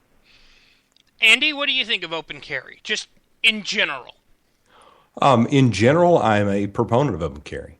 I think it's a good thing. I think I agree with what Sean was saying. The thing about open carry here, as it's been in the news lately, that I tremendously disagree with is the open carry flash mob at the Starbucks. I don't view that as responsible gun ownership. I don't view that as responsible open carrying, right? I mean, you went there to make a scene. You didn't just go there open carrying your rifle because that's what you can do in Texas, right? If a guy wants to go to the Starbucks in Texas with his AR slung over his shoulder, that's fine. If a guy wants to go there to make a scene, to be like the code pink, he's the code black of the black rifle or whatever. No, don't do that. That's an asshole move, right? But open carry in and of itself is fine. I think one thing that's kind of funny is, sitting here in the Northeast, where I unfortunately happen to live, and I moved here from your locale of Dallas, which just breaks my heart. Vermont is an open carry state, and it's been an open carry state forever. You don't hear issues coming out of there with, people being all freaked out about somebody open carrying a gun, because that's just what they do, right? I mean, it's just what it is. I think the Texas law that would say that if you're printing or if you if you bend over and you have a concealed carry permit, and I did when I lived there, if you have a concealed carry permit and you accidentally see somebody's concealed carry firearm and now it's a crime, that's ridiculous, and that needs to be changed. And I think that part of that is what the Open Carry Texas guys are trying to do. I just think they're going about it the wrong way, and I've thought they were going about it the wrong way since the Starbucks thing. And I said, at the time, I said, well, this is a really dumb way to turn people onto our cause. Yeah. And, it continued to turn people away from our cause. And then they finally got the right idea, too, and said, well, gee, now that we've been turned out of 4 or 5 national chains, we're not going to do this anymore. Yeah, and they actually... So good on them. And they actually changed their rules, how they were going to do it. They actually changed this back in May, and nobody really picked up on it. But what Open Carry Texas and a few other gun rights across America plus Come and Take It Texas. This is what they said. These are their new rules. 1, always notify local law enforcement prior to the walk, especially the day of. 2, carry flags and signs during your walk to increase awareness. 3, carry the long gun on a sling, not held, which I think is very important. Absolutely. 4, do not go into corporate businesses without prior permission, preferably not at all, which is actually why they had that big rally outside the Home Depot. They had permission from Home Depot to do it. 5, if asked to leave, do so quietly and do not make it a problem. That is because of what happened at Chili's. 6, do not post pics publicly if you do get permission and are able to open carry in a cooperative business. That is obviously because of what Moms Against Guns are doing, and I'm calling them Moms Against Guns because that's what they are. My favorite term for that is Moms Demand Attention, which I credit to Bob Owens. 7, do not go into businesses with TABC signs posted with a long gun, ever. That has to do with Chili's as well, because, see, one of the things that it is, while it is legal to open carry long guns in Texas, you cannot do so if there are signs posted which says, hey, we sell alcohol here. If they sell alcohol here, it is against the Texas Alcohol Bureau of Control, or however they call it. It's against the law to do that and against their regulations. So that's another reason why the Chili's thing was just stupid. 8, if at all possible, keep to local businesses that are Second Amendment friendly. These new things sound kind of logical. Hammy, don't you agree? They almost sound like things that you really shouldn't have to post as rules in your site, so I might question my membership if those are the kind of things that I have to say. That's what they should have been doing to start with. Yeah. Right? It's so logical that you should have always been doing that. Well, I think a part of the problem is that they've had... There have been a couple of problem chapters, for lack of a better term. Open Carry Tarrant County, I think Open Carry Texas briefly disavowed them. Nice. And Open Carry Texas or Open Carry San Antonio was where the Chili's thing happened. Right. Couple of points that I picked up on some of the things you guys are saying. Differences between sort of the in-your-face things like gay marriage and Rosa Parks on a bus and that sort of thing. Open carry is not PC. And there is you're trying to legitimize your cause, that's going to happen a lot more when there's a PC crowd that's going to pick up on it. I don't see that happening quite the same way. You're not going to get the same what am I thinking of here? You're not going to get the same sort of emotional reaction from people about, that poor person that wants to carry their AR-15, oh no, let's all go stand out there for them.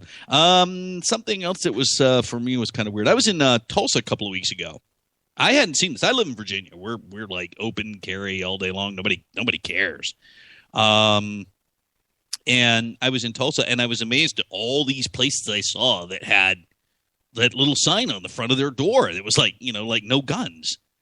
And is this a big problem in Oklahoma? It's possible with Oklahoma. It depends on the local laws. One of the things that folks need to that I think it's possible that it's with places that have that serve alcohol. That's one reason why they don't allow guns. It could be that they just don't like guns. I don't know. I don't know the Oklahoma rules. I just thought that was bizarre. I've never seen that. One thing that's kind of interesting, and this is kind of perverse, is that in states where it's easy to get, where you have shall issue concealed carry, for example, or where you have open carry, where it's easy to be able to carry a gun into an establishment, you have a lot of posting rules that establishments tend to take advantage of. In Massachusetts, where it's exceptionally hard to get a concealed carry permit, I have one. There's virtually nowhere that I can't go without a gun. I never seen one of those signs. When I lived in Dallas, you see those signs all the time. Oddly enough, in one of the hardest states in the union to get a concealed carry permit in, once you have one, you can pretty much carry anywhere. Yeah, how stupid is that? I mean, we're obviously CCW here in Virginia, but we're also open carry. I mean, you can walk around with anything on your hip all day long. It just doesn't matter. Right. There's virtually no laws against it. You can't be a felon. That's it. Right. And the same way. So I just don't. It's interesting because I don't. Not only do we have that, we also don't seem to. Maybe I need to go look. But I just haven't really seen the signs. I think it's the fact that I saw them in Tulsa. I'm out in Oklahoma. I'm Oklahoma, for Pete's sake. I mean, it literally was like, wait a minute, aren't there still people like riding around on horses and, shooting up stuff just for the fun of it? Sorry. Yeah, they're all over Dallas, or at least they were when I lived there. Look, I saw them. They still are. I know how it works. So I was shocked by that, but I don't see it here. Nobody seems to care here. I don't have an answer. We have a gun show like every weekend. Oh, we have gun shows. We have gun shows every 2 weeks here in Dallas. Yeah, it's awesome. We are the loophole. Let's we do have a little bit left, unless y'all. I'll propose this now because we've been doing overtime recently. Does anybody have to be anywhere? I don't, and I'll talk about guns as long as you want me to. Okay, so. I'm going to roll here in 8 minutes, even though I, totally blew you off for the first. No. You were here for an hour, so you have fulfilled your imaginary contractual. I just missed everything I was supposed to talk about there. Obligations, Sean, or do you really have the need to grief people on GTA?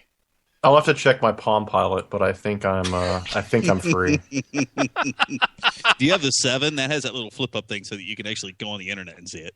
Right. I had to buy the stylus wasn't included. I had to buy that. Right. All right. So we are going to go into overtime.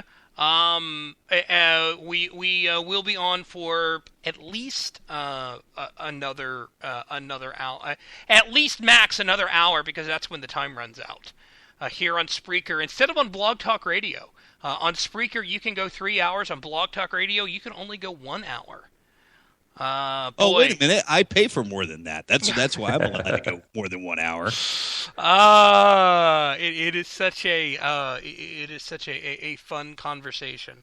Boy, I gotta ask this, because then we'll get into Australia at the top of next hour. But in just looking at open carry, I think we're all in agreement that open carry isn't a bad thing. Absolutely. Right? Yeah, it's not a bad thing at all. Yeah, it's fine. Yeah, and here's what I'm trying to figure out. And 5 minutes, so we'll have to be quick on this before we hit the top of the hour. Why are people so afraid of open carries? Is it just because they're not used to it? Andy, do you think that's why it is? They just aren't used to it?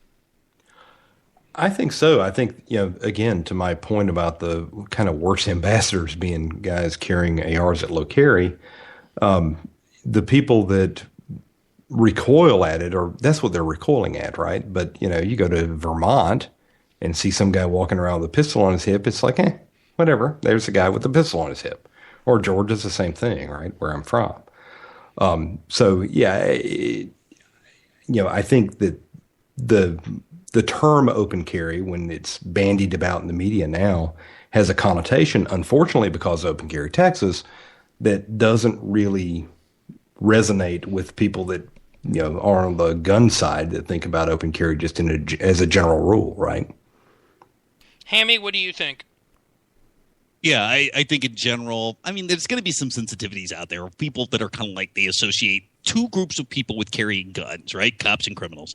And I think there's also that sort of lack of awareness or whatever. The only time you see people carrying guns in movies and stuff is, they're out to do something or, kill somebody or something like that. And in general, people just are not used to them. They have been,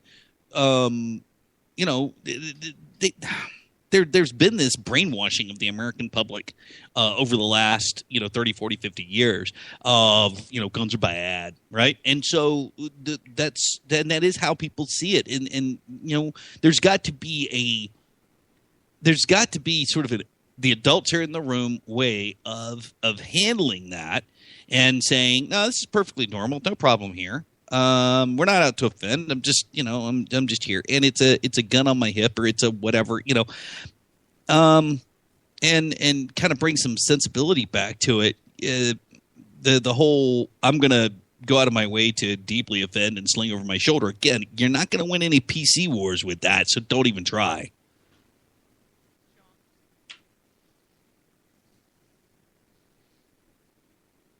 Sean, what do you think? Can we tell Joe now? Okay. Silence. Breaking the uncomfortable silence. I would kind of reference what we talked about at the beginning of the episode, just about guns in general, that a lot of it's going to be the same thing. You're going to have willful ignorance, and you're going to have, just their parents were leftists, or they just didn't like guns or whatever. They didn't grow up around them. They grew up in the city. No one had guns. No one ever went shooting guns.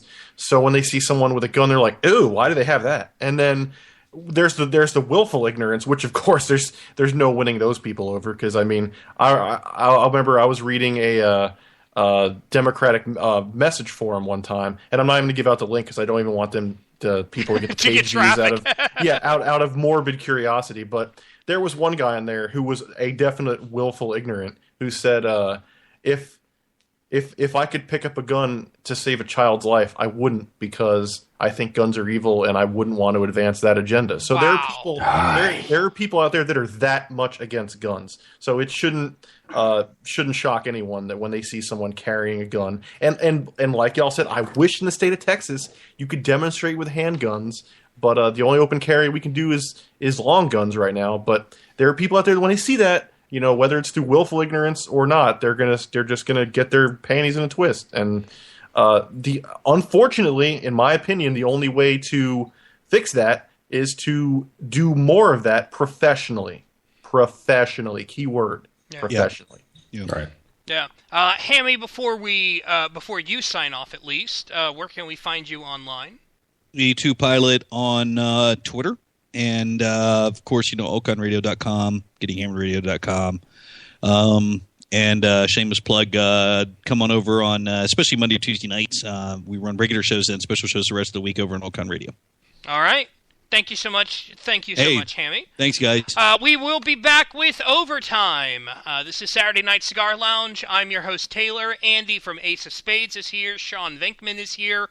We'll be right back right after this. And by the way, this next promo goes out to Boss Nass at Ace of Spades, who was wondering what the conservative feminazi show was.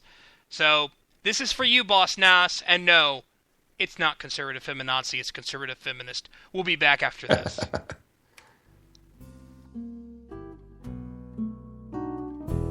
This is Liz Harrison, and I have no idea how many times people have told me conservative women can't be sexy. Well, we can prove them wrong. Listen here on Vigilant Liberty Radio, Friday nights at 11 p.m. Eastern. the conservative feminist show, where the ladies are kink-servative.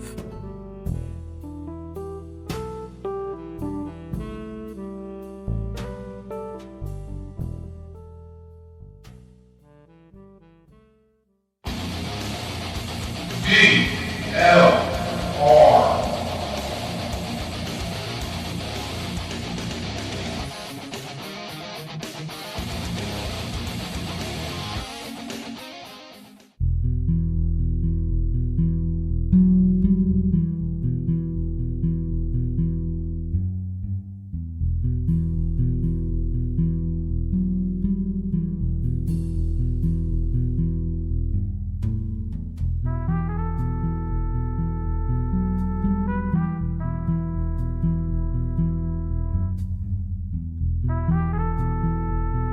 Welcome to the Saturday Night Cigar Lounge.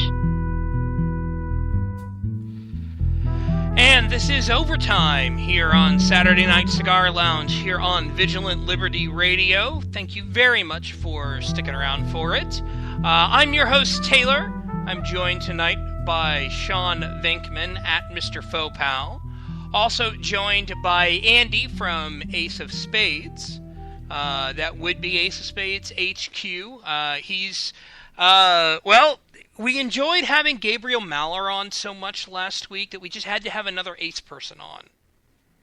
So, well, there you go. Yes. Now, I got to ask, Andy, because you are at the H2.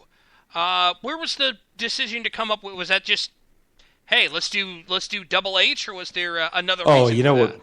The backstory on that is very long, and I won't get into it here, but it's a Ace of Spades spin-off blog called The Hostages, and it's thehostages.wordpress.com, where we just go and like clown around and do stupid shit. So if you want to go over there, you can see our tomfoolery. Yes, things I did today. Okay, that's interesting. The best part, I think, is if I'm not mistaken, that's a woman's hand too. We on Fridays we tend to post rather large female adornments, so that's a fun thing. That's fun. That's fun. Let's get back to discussing gun policy. Specifically when it comes to recently, obviously the recent horrific event which happened in Oregon, and just the idiocy there, and and it's sad when stuff like this happens. But one thing what President Obama said in his statement regarding it was this: my biggest frustration so far is the fact that this society has not been willing to take some basic steps to keep guns out of the hands of people who can do just unbelievable damage. We're the only developed country on Earth where this happens, and it happens now once a week, and it's a one-day story. There's no place like this. A couple of decades ago, Australia had a mass shooting similar to Columbine or Newtown, and Australia said, well, that's it. We're not seeing that again. And basically imposed very severe, tough gun laws, and they haven't had a mass shooting since. I mean, our levels of gun violence are off the charts. There's no other advanced, developed country on Earth that would put up with this. Thank you for not actually playing his voice saying that, because it would just like send my headphones off. But, where to even start? I mean, there's so many untruths in that. First of all, the one a week comes from a absolutely flawed analysis from Mom's Demand Detention, or whatever you want to call it, Evertown. And then, to say that we could have Australian-style gun laws here, well, we've had a couple of very recent Supreme Court opinions that say that you can't do what the Australians did. We do have a right to gun ownership in America that the Australians apparently don't, because what the Australians did was went and confiscated guns, and we are not going to do that here. But yeah, that is just, is such a classic Obama statement. It's tremendously disingenuous. And on top of it, it doesn't really address any solution to the problem at hand, which is essentially crazy people getting a hold of guns. What do you do about that? In a, republic, and, we value individual rights and all that. It's a hard solution. I don't know what you do about that. When you can't involuntarily commit anyone very easily, and that's the standard that gets, into NICS or whatever. I really don't know what you do about that. If you want to talk about real solutions, let's talk about what you actually have to do on the ground to get somebody who shouldn't have a gun to not have a gun. But it seems like all they want to do is paint with a very broad brush and say that we don't want anybody to have a gun, and by doing that, we won't let the people that shouldn't have guns have guns. That's a non-starter as far as I'm concerned. Sean? I'm going to completely agree with our president that there are that the U.S. The level of violence coming from the U.S. is truly staggering, and that there are basic things that our country could do to stop the stemming of violence. And the number one first thing that we could do is to stop arming Syrian rebels, which are the same people now taking over Iraq. The other thing we could do in our own country to stop violence in our own country is we could demand that shall issue concealed carry is nationwide. Yeah, don't you love this reinterpreting the Second Amendment that it says you have the right to bear guns, but it's like, oh, well, hang on.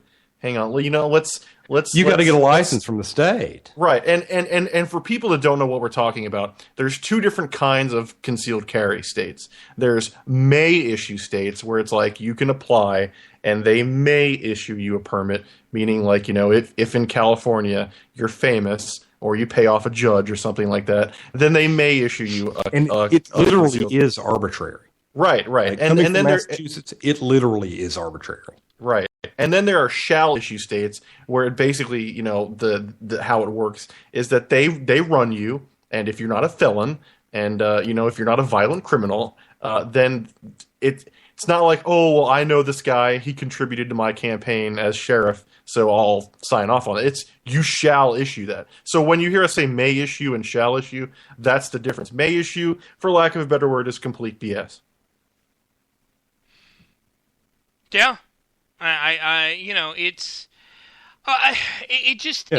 It seems weird about the policy that doesn't make sense, and how we're doing it. The discussion about, oh my gosh, you have to do gun confiscation, and that's what happened in Australia, and nobody wants to talk about that. Something else no one wants to talk about is, I don't know if y'all remember, the Connecticut State Police said, oh yeah, as soon as we do this registration thing, if you're not registered, we're coming for you. And people went, really? And then they did that extreme cutoff period where it's like, if we're talking about Obamacare, they say, oh, as long as your application was in line by midnight on this day, you're good. But when they did that register your rifles in Connecticut thing, it was like, no, if you haven't been rubber stamped by 5 p.m. on the closing day, you're now a criminal. And they had a stack of people, obviously, who, in my opinion, probably shouldn't have tried to register their guns, and that, unpopular opinion. Right. But they had a stack of people who basically, I have this rifle. This is my address. This is my name. And they basically said, okay, for all these people, who we have your information. We know exactly what guns you have, where you live, and how long you've lived there, and what your name is, and how tall you are, how much you weigh, and all this other information. They said, you better come surrender your guns, or we're going to go do confiscations. And shockingly, I don't think there's any confiscations that have happened up to this point. Yeah. Yeah. Go ahead, Andy. Oh, I was going to say, what's funny, like they're trying here in Massachusetts right now, there's a new law they introduced in the last week or so that they're trying to get passed, which basically takes what has been a longstanding kind of fig leaf to gun owners in Massachusetts for the firearm owner's identification card, it was shall issue. And the new law is going to make it may issue. Now, it only applies to rifles and shotguns, and the amount of rifles and shotguns that have been used in crime here are staggeringly low, as they are nationwide. I mean, there's something like, every year 300 or 400 rifles and a like amount of shotguns used. Just the thought that what they're trying to do is actually impacting crime. They're not trying to impact crime at all. What they're trying to do is get their name in the headlines. They're going to say, we've got the toughest gun laws in the country in Connecticut or Massachusetts or wherever. And crime's just going to continue unabated like it has here in Massachusetts since they passed what was at the time the toughest gun law in the nation. Across the country, gun crime went down. Here, gun crime went up. It went up because the number of licensed gun owners fell precipitously when they put in new rules. So, it was what I was saying a minute ago. If you really want to do something about gun crime and you want to put in something that has been seen to be effective across the country, let everybody have guns, right? Mm-hmm. Let the potential victim have a gun. And, again, Massachusetts, if you want to talk about the way this thing plays out with the May issue or whatever, well, out here in the nice suburbs outside of Boston, I can get everything I want to. If you live inside of Boston or if you live in some hellhole like Dorchester, you can't get a gun. Well, the people that live there need one to save themselves more than anybody does, right? So, I mean, it's, racist in application, if you want to put it back at the Democrats on that. And it, is certainly just, uneven application as far as the state goes. And it's, the best possible crime policy would be to let people defend themselves. But we insist on not doing that here.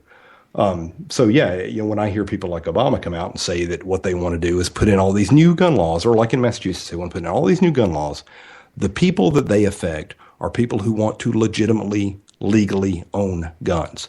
The people that don't want to legally own guns, if you draw a Venn diagram with the criminal element, it has a pretty big overlap, right? Those are the people that don't care because they're going to get the guns they want. They're going to ply their crime trade. And the people that, are left suffering are the ones that are trying to follow the law. I'm totally shocked by that. Totally shocked by that. Okay, not really. I know. I'm also totally shocked that there are criminals out there that are not afraid of, the punishment that comes along with robbery or burglary, yet they really don't want to get their head blown off over a potential robbery or burglary. I don't know. Are you sure you check your facts, Taylor? No. Pretty sure. Well, what's funny? My buddy up here, Andrew Branca, who has a Law of Self-Defense, great book, and a great site, great tweeter too, if you want to follow him. His point, as we've talked about this a couple times, is like, when these guys go into court, the first thing that gets pled away is the gun charge. Right? I'm carrying legally in Boston, and that's a hard damn thing to do. Some gangbanger gets picked up carrying a handgun. The first charge that gets dropped is the illegal carrying of the handgun. Right? So what are we really doing here? Well, I would say that it's it's politicians and prosecutors who want to, just kind of get their conviction rate up so that they can run for re-election and win. It just goes to show they don't really care about the legality of the gun, right? Yeah. What they care about is basically, in general, tamping down on gun ownership, and they've certainly done that here in Massachusetts. And they certainly care about getting their name in the headlines as far as having the toughest gun ownership or toughest gun laws in the country, which is what this latest law proposal is designed to do. If you tick down I forget the organization that ranks all these things or whatever, but you go by their criteria or whatever, and it's like California's number 1, and I think Connecticut went to number 2, and we dropped to number 3. So they're going to jump back up to number 1 with their registering of all private firearms trades, or actually background checks on all firearms trades, even though we're required to do that Currently under mass law, we just have to submit a form. We don't have to do an instant background check. And they're going to make it where there is no shall issue in the state. It's going to be all may issue, which is absolute infringement on your constitutional right to own a gun. So yeah, they'll get back to number one, and that's what they care about. And then these, Democrats around here will go crow, and the murder rate will go up, and they don't care. Yeah. Let's actually look at this. These are the Australian gun laws. All right, they have 1, 2, 3, 4, 5. They have 6 categories. They have 6 categories. Category A, rimfire rifles, not semi-automatic, shotguns, not pump action or semi-automatic, air rifles, and paintball markers. A genuine reason must be provided for a Category A firearm. So there's one. Let me ask you something. The rimfire, this would include basically 22 long rifles, right? Mm-hmm. Okay.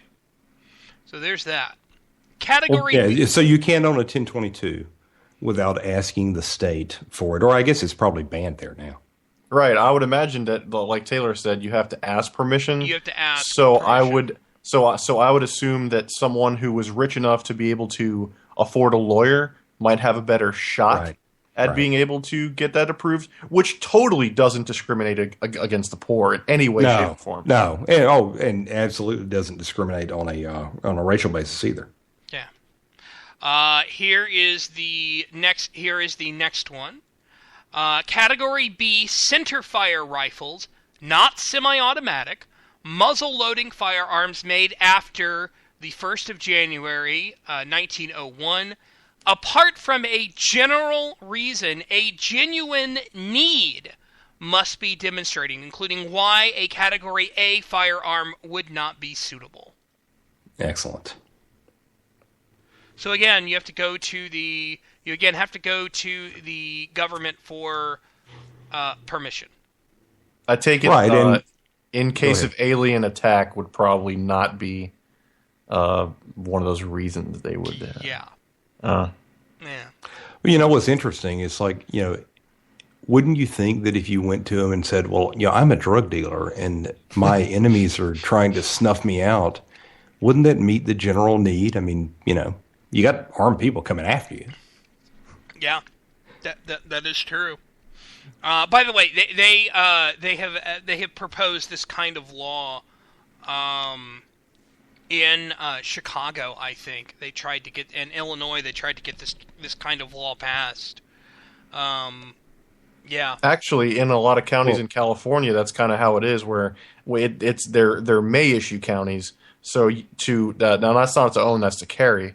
But you have to plead your case about why you need or deserve this right, which is if you think about it, in a free country, pleading why you deserve a right, pretty sure people be rolling over in their graves. And I'm speaking of the founding fathers. Yeah, and I will tell you, in Massachusetts, that's exactly the law we have. To go and purchase a handgun, I've got to go to my local licensing authority, apply for a Class A license to carry, which is kind of interesting. I've got to apply for a concealed carry permit to actually go and buy a handgun, right? Only in Massachusetts. That local licensing authority has absolute discretion as to whether he's going to grant it or not. Now, fortunately, I live in a great town. Our police chief's a good guy, and everybody here has a Class A LTC. He can deny that arbitrarily. And you, again, on the pointing out the kind of classist or racist nature of it, you can appeal that decision, but you're going to be locked up in court, and you're probably not going to prevail. And, how bad do you really need to own a handgun anyway, right? Well, that's the attitude that Massachusetts takes. So you don't have to go all the way to the other side of the world to find laws like that. I mean, they live right here, right now. Yeah. Here's the next one. Category C. Semi-automatic rim-fire rifles holding 10 or fewer rounds, and pump-action or semi-automatic shotguns holding 5 or fewer rounds. Category C firearms are strongly restricted. Only primary producers, occupational shooters, collectors, and some clay target shooters can own functional Category C firearms.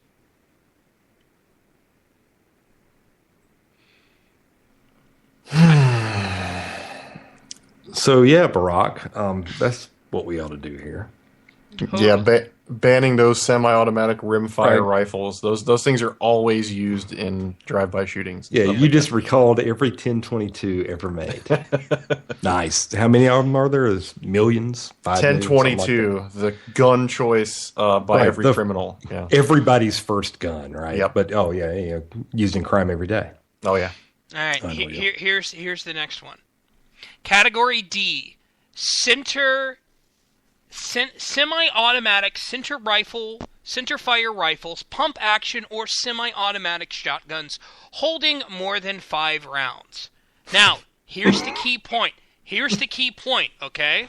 And this is where everybody gets the confiscation comments from it. And, let's just go through this, all right? Okay. Functional Category D firearms are restricted to government agencies and a few occupational shooters. Collectors may own deactivated Category D firearms. Oh, Lord. Deactivated. I love that. What do they do? I mean, pour cement in the barrel or something? Actually, they might do something like that. Wow. Yeah, because like if you were a collector of automobiles and the requirement was the government come and take the motor out, like you still have that Corvette, right? Like come on, like deactivated 67 Vet, man. Right. I mean, who doesn't want a deactivated 67 split rear window Corvette? Come on. Oh Lord. This is where, and they're not wrong, the people who say that they're coming after your guns. When the president makes this kind of proposal. Well, this is scary though, because what people don't want to admit is this sets a climate. Like, imagine what's happening in Iraq. What happened if those people finally realized that boats float, and then they like went over to Australia? It sounds like you could take over the country with 250 BMGs right now.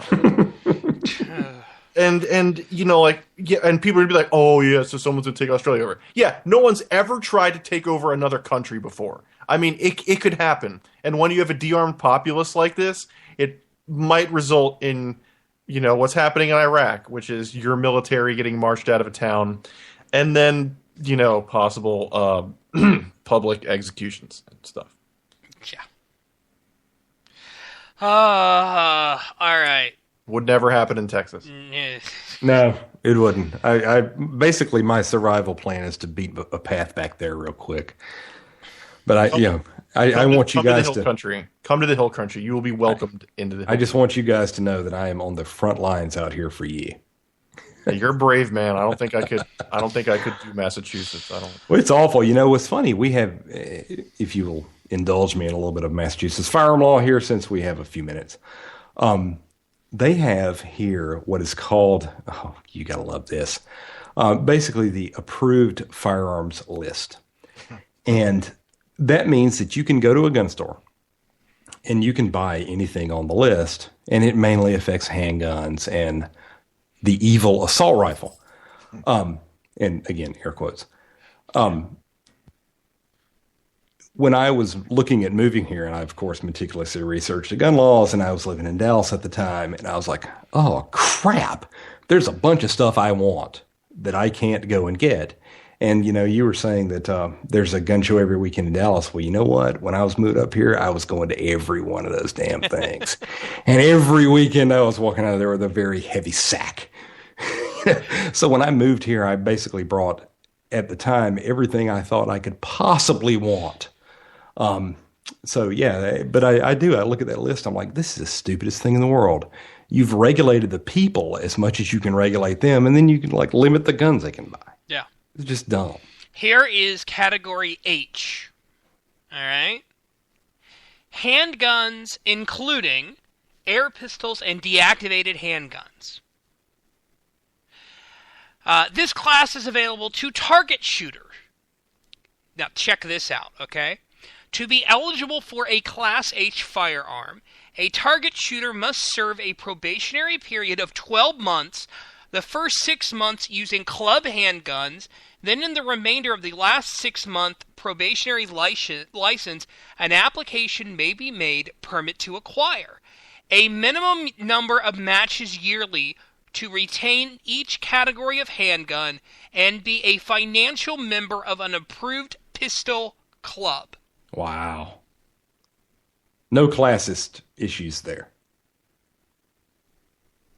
Yeah. Everything sounds on the up and up on that one. And like, oh, what happens if your house gets broken into during your probationary period where you have to use a gun club weapon? Oh, sorry. Well, sorry. You know, fortunately, they won't steal your handgun. Right. So you got that going for you. Oh, you'll also love this. And fortunately, there's not a sharp instrument that anyone ever invented Right. No, that does not no. ever have to be reloaded and has an unlimited killing capacity. Luckily, Right. Check this out. Where would you find something like that? Yeah. Not in Target England, shooters. Not in a kitchen. Yeah. No. Target shooters are limited to handguns of 38 or 9 millimeter caliber or less, and magazines may hold a maximum of 10 rounds. Participants in certain approved pistol competitions may acquire handguns up to a .45, currently single-action shooting and metallic silhouette. Wow. IPSC shooting is approved for 9mm, 38, 357 handguns that meet the IPSC rules, but larger calibers are not approved for IPSC handgun shooting contests in Australia. Wow. Category H barrel must be at least 100 millimeters long for revolvers and 120 millimeters for semi-automatic pistols, unless the pistols are clearly ISSF target pistols. Magazines are restricted to 10 rounds. Handguns held as part of a collection were exempted from these limits. You are killing me by reading these one after. You're slowly killing me. This is worse than waterboarding right now. It really is. Again, let's go to the quote. Let's go to the quote. As long as we don't go to class, L or something like that, that's fine. A couple of decades ago, Australia had a mass shooting similar to Columbine or Newtown, and Australia just said, well, that's it, we're not seeing that again. And basically imposed very severe, tough gun laws, and they haven't had a mass shooting since. I mean, our levels of gun violence are off the charts. There's no other advanced, developed country on Earth that would put up with this. And my reply would be, this is not a law, so I don't want people to think this is written in stone and it works every time. But you have to take a look at where these mass shootings, not necessarily school shootings, I guess we can include those, but where mass shootings happen. And they rarely happen in rural towns in the South. And that's where there are more guns around than in just about any part of the country. And it's usually a city, which is weird because cities usually have stricter gun laws than the counties around them. And, Brownwood, Texas. When was the last time you heard of a mass shooting in Brownwood, Texas? And you might be saying, I've never heard of Brownwood, Texas. And that's probably because there's never been a mass shooting in Brownwood, Texas. And everyone there has guns. Everyone knows it. And guess what? Shockingly, everyone is always very polite and on their best behavior. Well, and also, the president was actually wrong in saying that there hasn't been a mass shooting in Australia. He conveniently forgot the Monash University shooting, where 2 people were killed and 5 others were hurt. Everybody kind of forgets that. Right, I mean, that's kind of on a par with the Oregon thing that he was speaking about. Yeah. Right? Or the California thing. Yeah. Now, here are the restricted weapons. Okay? Oh, wait a minute. What were we just talking about? In Australia. Well, No, I know, but here, I here just are the, heard a long list of restricted I weapons. know, but no, these are the weapons that you can't own. Oh, okay. Taylor is dead set on waterboarding his audience metaphorically. He is. Yeah. I'm looking. This is killing me. I mean, no. When I Here's the hear thing. gun laws worse in Massachusetts, I just kind of freak out. I am trying to point out something. Category RE, restricted weapons. Machine guns, rocket launchers, assault rifles. Please note I'm doing the air quotes. Very nice. Flamethrowers, anti-tank guns, No anti-tank howitzers, guns? yes, howitzers, artillery, etc. can only be owned by collectors in some states, provided that the weapons have been rendered permanently inoperable. They are subject to the same storage and licensing requirement as fully functioning firearms. Did I hear you a little earlier say that you had to request permission to own certain paintball guns? Yes.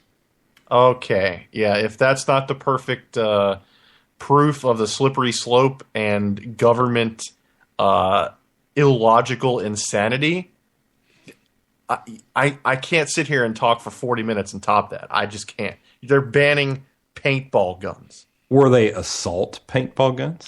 Yeah, like, no, you can't have more than 10 paintballs or it's class D. I mean, like, these people are insane. This is, yes, and these are the type of laws that the president wants to pass.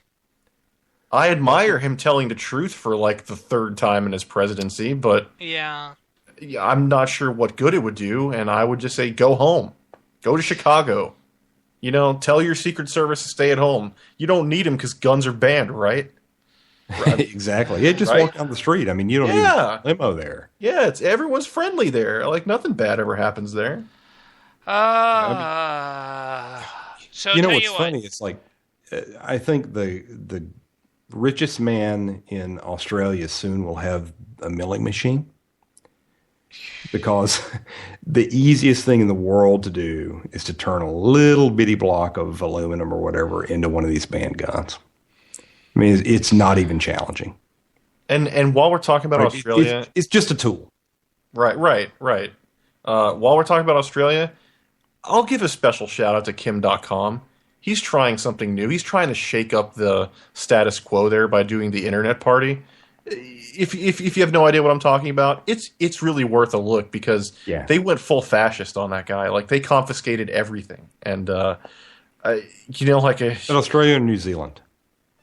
Was that New Zealand? Might have been New Zealand. Oh, okay, that might have been New Zealand. Either way, I'm sure the apple doesn't fall far. Oh yeah. I mean, it's practically the same thing. Let us take a really quick break so that Sean's blood pressure can go down just a bit. And probably Andy's. Woosah. And then let's have some fun with Vox, shall we? Oh yeah. Let's have some fun with Vox. We'll be right back in about a minute and a half. This is Saturday Night Cigar Lounge. I'm your host Taylor. Andy from Ace of Spades is here. Sean Vinkman is here. We'll be right back after this, right here on Vigilant Liberty Radio. We want to welcome Michael Moore to Occupy Wall Street. I'm so impressed by what I'm seeing here. How much of people's income do you, Michael Moore, want the government to confiscate? Probably twice what we're paying right now. It's not envy, it's war. Where's the rage? Where's the uprising? Storm the doors of the New York Stock Exchange. It is a class war. If the wealthy paid their fair share. For a documentary filmmaker, I do really well. I'm very blessed. And the rich thought poverty was bad. I do well. They get rid of it. What pure? There's nothing pure about capitalism. And they know what's coming on Wall Street. We're seeing the end of capitalism. And I say good riddance. He is one of my favorite capitalists. No, I want to give him a hug.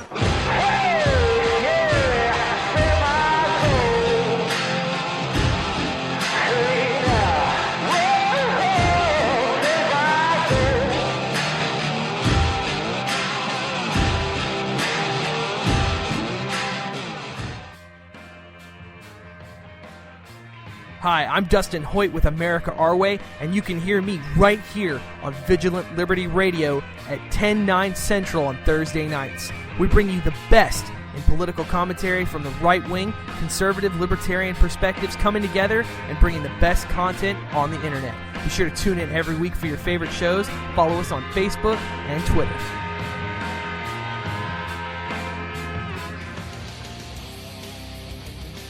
Hi, this is Mike Grell, creator of John Sable Freelance, and you're listening to Vigilant Liberty Radio.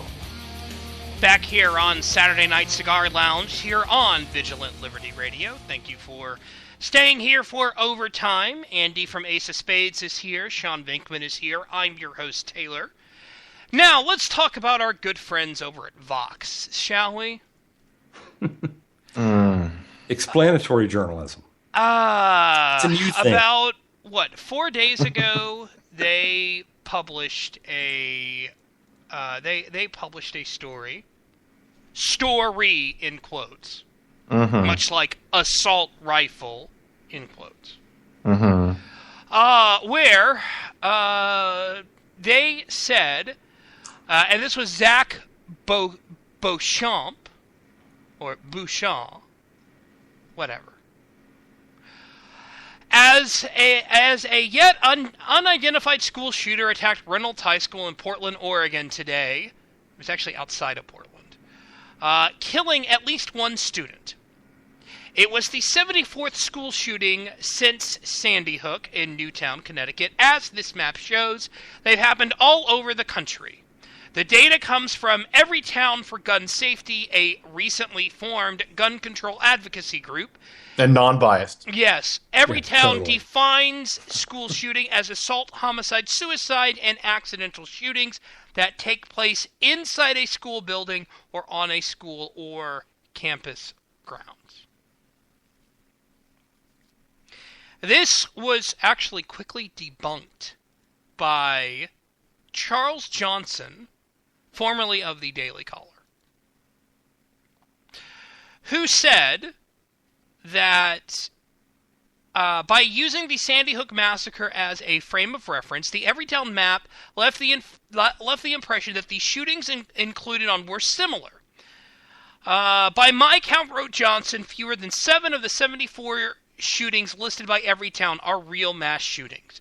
Worse among the shootings included on the Everytown map, according to Johnson, is one that occurred in self-defense at Eastern Florida State University.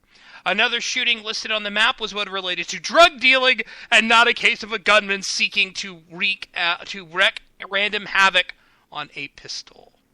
One 2013 shooting in California was related to a dice game.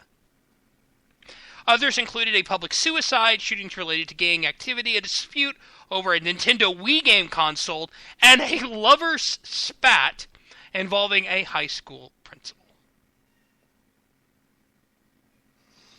That list was so bad that I think the first person or the first organization to publicly debunk that was CNN. That's how bad that was. Yeah. Right. Yeah. Johnson did it before, but they actually picked that up and ran with it, and that was shocking. It comes on the heels of something that I think is kind of funny. There was a May of 2013 Pew study, and the headline on Pew's website, pewsocialtrends.org, is gun homicide rate down 49% since 1993 peak. Semicolon, public unaware. Well, you know why the public's unaware? Because every night the MFM is going to show, they're going to try and create this climate of this is like the worst gun violence ever, right? All you hear is we have, all these mass shootings, all these school shootings or whatever. In reality, the trend is down. It's been extremely down since a high in the 90s, and nobody wants to talk about that. Nobody wants to make public policy off of it. They want to make public policy, again, here in mass, off of the fear that's driven by the news media and the ignorant public. And this is the same thing, right? So, now you see Obama going out and saying, well, there's, a school shooting a week. Well, it comes from this now quickly debunked, Everytown study. And, maybe Vox could do a card explaining the Pew study, and then Vox could explanatory journalistically debunk themselves. Right. Or they could just try and debunk the Pew study, I guess, because that's their bent. Well, it's funny because those cards change over time and they don't really get updated, or, they don't tell you what they changed. But I've been looking at that one, and I even tweeted Zach Beauchamp and told him about that CNN piece, and it doesn't seem to have changed. And, it's just really amazing that they actually are trying to get the truth out, according to Ezra and people like that. But, when the truth doesn't go their way, they don't seem to want to update it, which is, right. a new trend in journalism. I know journalists withholding information. Right. It's quite the conundrum. Yeah, it's brand new. Never happened before. So I congratulate Vox on the trailblazing work they're doing on their journalistic endeavors. Yeah, I remember there was a fire department, and I think it was Florida that did the same thing. That just said, "Hey, we're firefighters, but you didn't pay us money, so we're not gonna put your house out when it's on fire." And if I can remember correctly, that didn't go over so well. Yeah, that wasn't very popular. Yeah. Let me ask you guys. Well, it's really. Oh, go ahead. Because we've gone. We talked about the bad. We've really talked about the bad. We went through we went through all of the. These are the gun laws. This is what. This is what the president wants. This is what. This is what's going on. Let me ask this: how do we combat this? Because the mainstream media isn't on our side. The mainstream media isn't on our side. There has to be a way to combat this, right? Is it just through talking to people? Let me jump in with an anecdote here, and I think this kind of goes to what you're saying. I talked about this a little bit on our blog, that we had a couple of folks that went to the NRA convention in Minneapolis, and this is in, I guess, April. Went out there and spent a few days, had a great time, met a bunch of folks, saw a lot of very neat hardware, but we unfortunately booked it late, so we were staying way away from the convention site out by the airport, and we were taking a shuttle back and forth. And the last day we were going back over, and we were taking the shuttle, and we had been taking one, and I think it was a cab or something, and then we decided just to take this airport shuttle, or the hotel shuttle, I'm sorry. And we had a driver in there, and she was an older black lady, 50 or so, I would guess. But, we were making small talk, and we joked about her not looking a day over 35, and she really appreciated that, as most women would. But so she was talking about having driven people back and forth, and all the people that were staying out there for the NRA convention and going back and forth to the convention center, and how nice they were, and how just it was completely different than what she thought about when she heard that the NRA convention was coming to town. Right, because the media would convince you that, oh, God, you're going to have thousands of bloodthirsty killers descending on your city. Why would you want to drive these people back and forth to the convention hall? But it turned out that one of the people that had been going back and forth with her was Dick Heller, who was as you know, famous in the gun world for the Heller case in D.C. that overturned D.C.'s gun ban. But, she was talking about how people just loved meeting him, and it was, they were treating him kind of like a rock star in the gun world, which is kind of funny. But what she said to us is like, I really had this impression beforehand that, it really wasn't borne out by just meeting all you people. Everybody's happy. They're happy to be around each other. They're nice. And, it changed my mind about what the NRA is. And I think that type of contact with just the average person out there means more than any ad you can do, any slogan you can have. It's just, being a kind of a good citizen and being cheerful. And, when you interact with people, let it be known that you're a, Second Amendment proponent. Don't be an asshole about it, like, circling back to our open carry conversation. But just, be a good ambassador for the sport and and not necessarily sport, but the right too. And I took a lot more away from our conversation with the shuttle driver than I think she actually thought she was providing. Sean? No, he's absolutely right. It's getting out there. It's being professional, being courteous, being friendly, and basically ruining the stereotype for people that they've been conditioned to believe. And there's a little bit more to it. I mean, it's the same way that the Marxists and the communists always go after the children.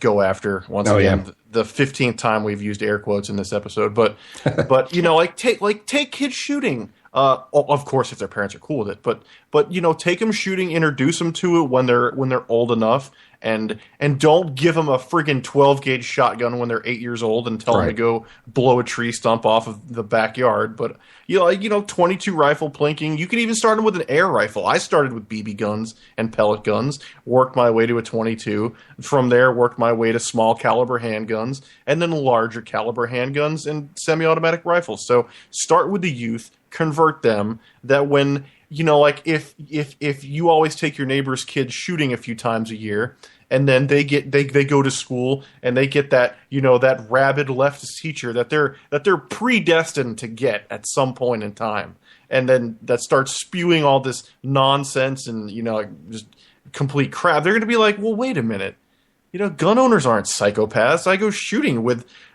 my neighbor, insert name here, and we always had a good time. So you kind of you beat the stereotype by doing it that way. Like what was just said, you go out there, you meet people, and you just beat the stereotype that way, just by being courteous and decent. And what the funny thing was, just the other day I was going around meeting all these new people for work, and I was thinking to myself, man, these people would they would react so funny if they knew I had a concealed hand cannon on me. But they don't. But yet they'd be like, "Oh, you're so courteous and so professional." But you can't let them know that. But if you're in town for a convention, there's also subtext. Obviously, you're a gun owner or you're a Second Amendment proponent. And then the third way is going to be probably the absolute hardest, which is perfectly demonstrated by when Glenn Beck was trying to buy the spot that Al Jazeera got. Right. That they straight up were like, we're not selling it to you. Like, you can have a trillion, bazillion, sextillion. Yes, that's a real amount. There's an amount called sextillion. There is. We're still not going to sell it to you. And that's going to be the hardest one to crack. Because A, the media is already in the tank for the anti-gun nuts. And B, you have people out there that do not have children. You have people out there that, for lack of a better word, live under a rock. And they don't interact with people, and they might not even have jobs. So it's not like they don't go out for recreation. They professionally don't meet people either. And those are the people that probably sit around and watch TV all day, and their brains just get washed by CNN and Piers Morgan and MSNBC and Vox and whoever else is in the mainstream media. I hate calling Vox mainstream, but right, they're not. But they're niche.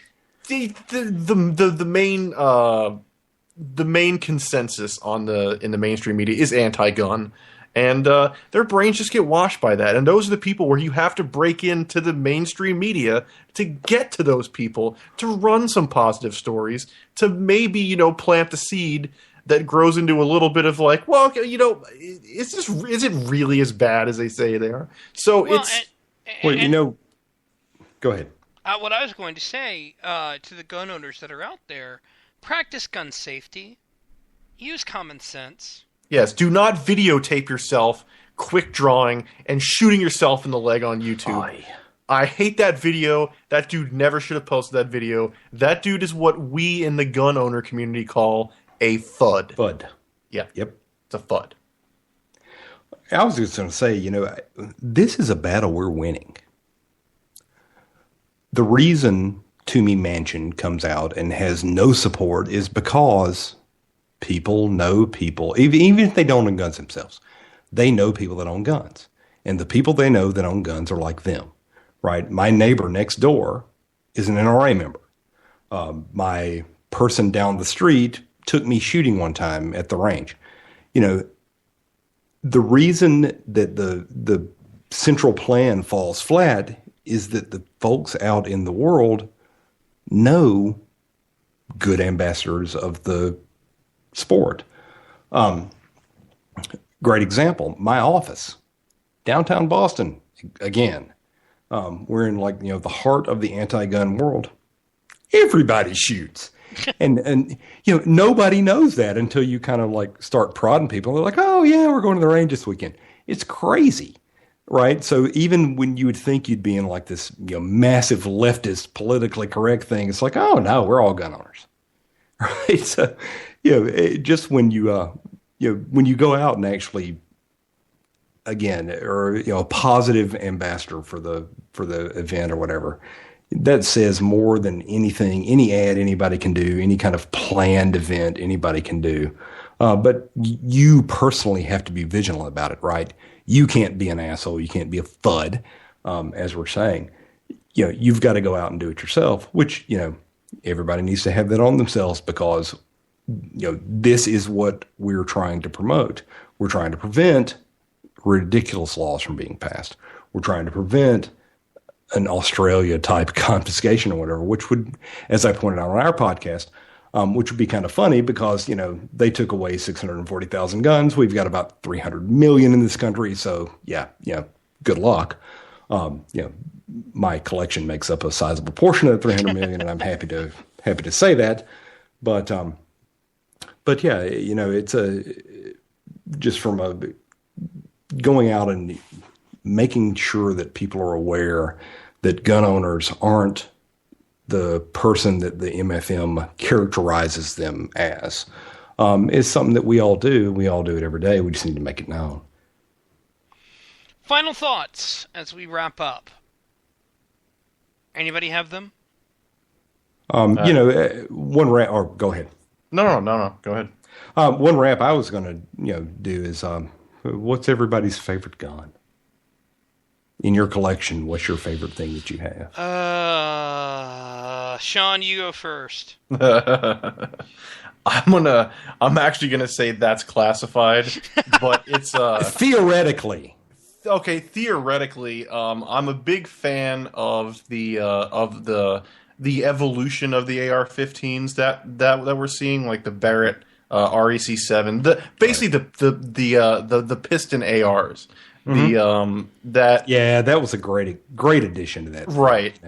And now there's even companies like LaRue Tactical coming in and making, super precise battle rifles. It's just, the one gun that needs to be in every collection is a semi-automatic rifle. That is the one gun that every person needs. That if you're in a gunfight or if you're home, you all of a sudden someone starts trying to break in your back door. No one ever said to themselves, "Oh shucks, I really wish I didn't have this brand new piston-operated AR that's perfect and that's the go-to gun." So, oh crap, I had too much ammo. I know, I shouldn't have bought those extra magazines and loaded them. So now I'm ready for a extended gunfight. I mean, that's probably never going to happen. But if it does, you'll be like, "Holy crap, I'm so glad I have this." So to answer your question without being a total dick, the evolution of the ARs, the 308 ARs like the Scar Heavy, the super functional Scar series. I don't think they did the. We have 5 minutes left, so hurry. Okay, I don't think they did much with the H&K, stuff. I think that's primarily government and military, but that's the one gun everyone should have in their collection is the evolution of the AR-15, and that would probably be their favorite too. I love my HK-45 compact. I love my HK45 compact. Although my next favorite gun will probably be classified. Maybe. Good move. No guilt. Yeah, the NSA can't find it, and if you build it off an 80% lower, the government can't find it either. Your turn, Andy. Oh, so I get to wax philosophic for like 4 minutes and 2 seconds or something like that. My carry gun is the HK40 compact, so I'm right there with you, man. It's a great shooting pistol. I always go back and forth on this. Like, I've got guns that I've had since I was a kid. I've got guns that I just bought. Recently, I could kick myself. All my life, I've grown up. I've shot a bunch of these, but I've never actually owned one. Is an M1 Garand. My dad's had one forever. I've shot it over and over. It's like, about probably a year ago, I'd been down in Georgia turkey hunting with him. I'm like, I just need to buy one of these damn things. So I got one from CMP. That might be my favorite rifle right now, is that stupid old 30-06 World War II vintage rifle. But, I agree with what Sean was saying. The semi-automatic rifle, if you're going to have one thing that you've got to live out the end of days on, I would say a semi-automatic rifle, but I would define it down and say, I'm probably going to take my 1022 because that is like the pinnacle of the rifle that you could want for, great target shooting, kill any game you want to in North America with it if you're close enough, and just a fun little rifle to shoot. It ain't a home defense gun, but that's why you got a handgun or a shotgun. I don't know. Have you seen the ones that are full auto? Just to make sure the ATF listens to this episode. Have you seen the conversions of those 22s that are full auto? Like bump stock or whatever. They sound like a pissed off swarm of bees. Right. And holy crap. Right. I actually would classify that as a home defense gun. All right. I would love to keep talking, but we have 3 minutes left. So, Sean Venkman, Where can we find you? All right. You can find me right here most Saturdays, and you can also find me on Twitter at Mr. Fopow, MRFOPOW. And I used to do this show, blah, blah, blah. We'll probably start doing it again soon. So you have a time slot and you have a location. Mm-hmm. Andy? So I'm at Ace of Spades. That's ace.mu.nu until we get a more friendly domain. And you can find me on Twitter at VH2. All right, and you can find me at EYE Desert Blog. That's at EYE Desert Blog. Guys, thank you so much for being here. Thank you to Andy, to Sean Venkman, to Alan Bordius, to Crystal Schoonveld, to Rudy Eftering from the Metroplex Republicans, and to Stephen Hamilton for all being here. There is no Next with Jonathan Sangster tomorrow because of Father's Day. Monday, be here for their finest hour, guest starring me, because, Alan's out. So, Mary Chastain is the scheduled guest. We may have somebody else, too. So, thank you again, guys, and we will catch you all next week here on Saturday Night Cigar Lounge here on Vigilant Liberty Radio.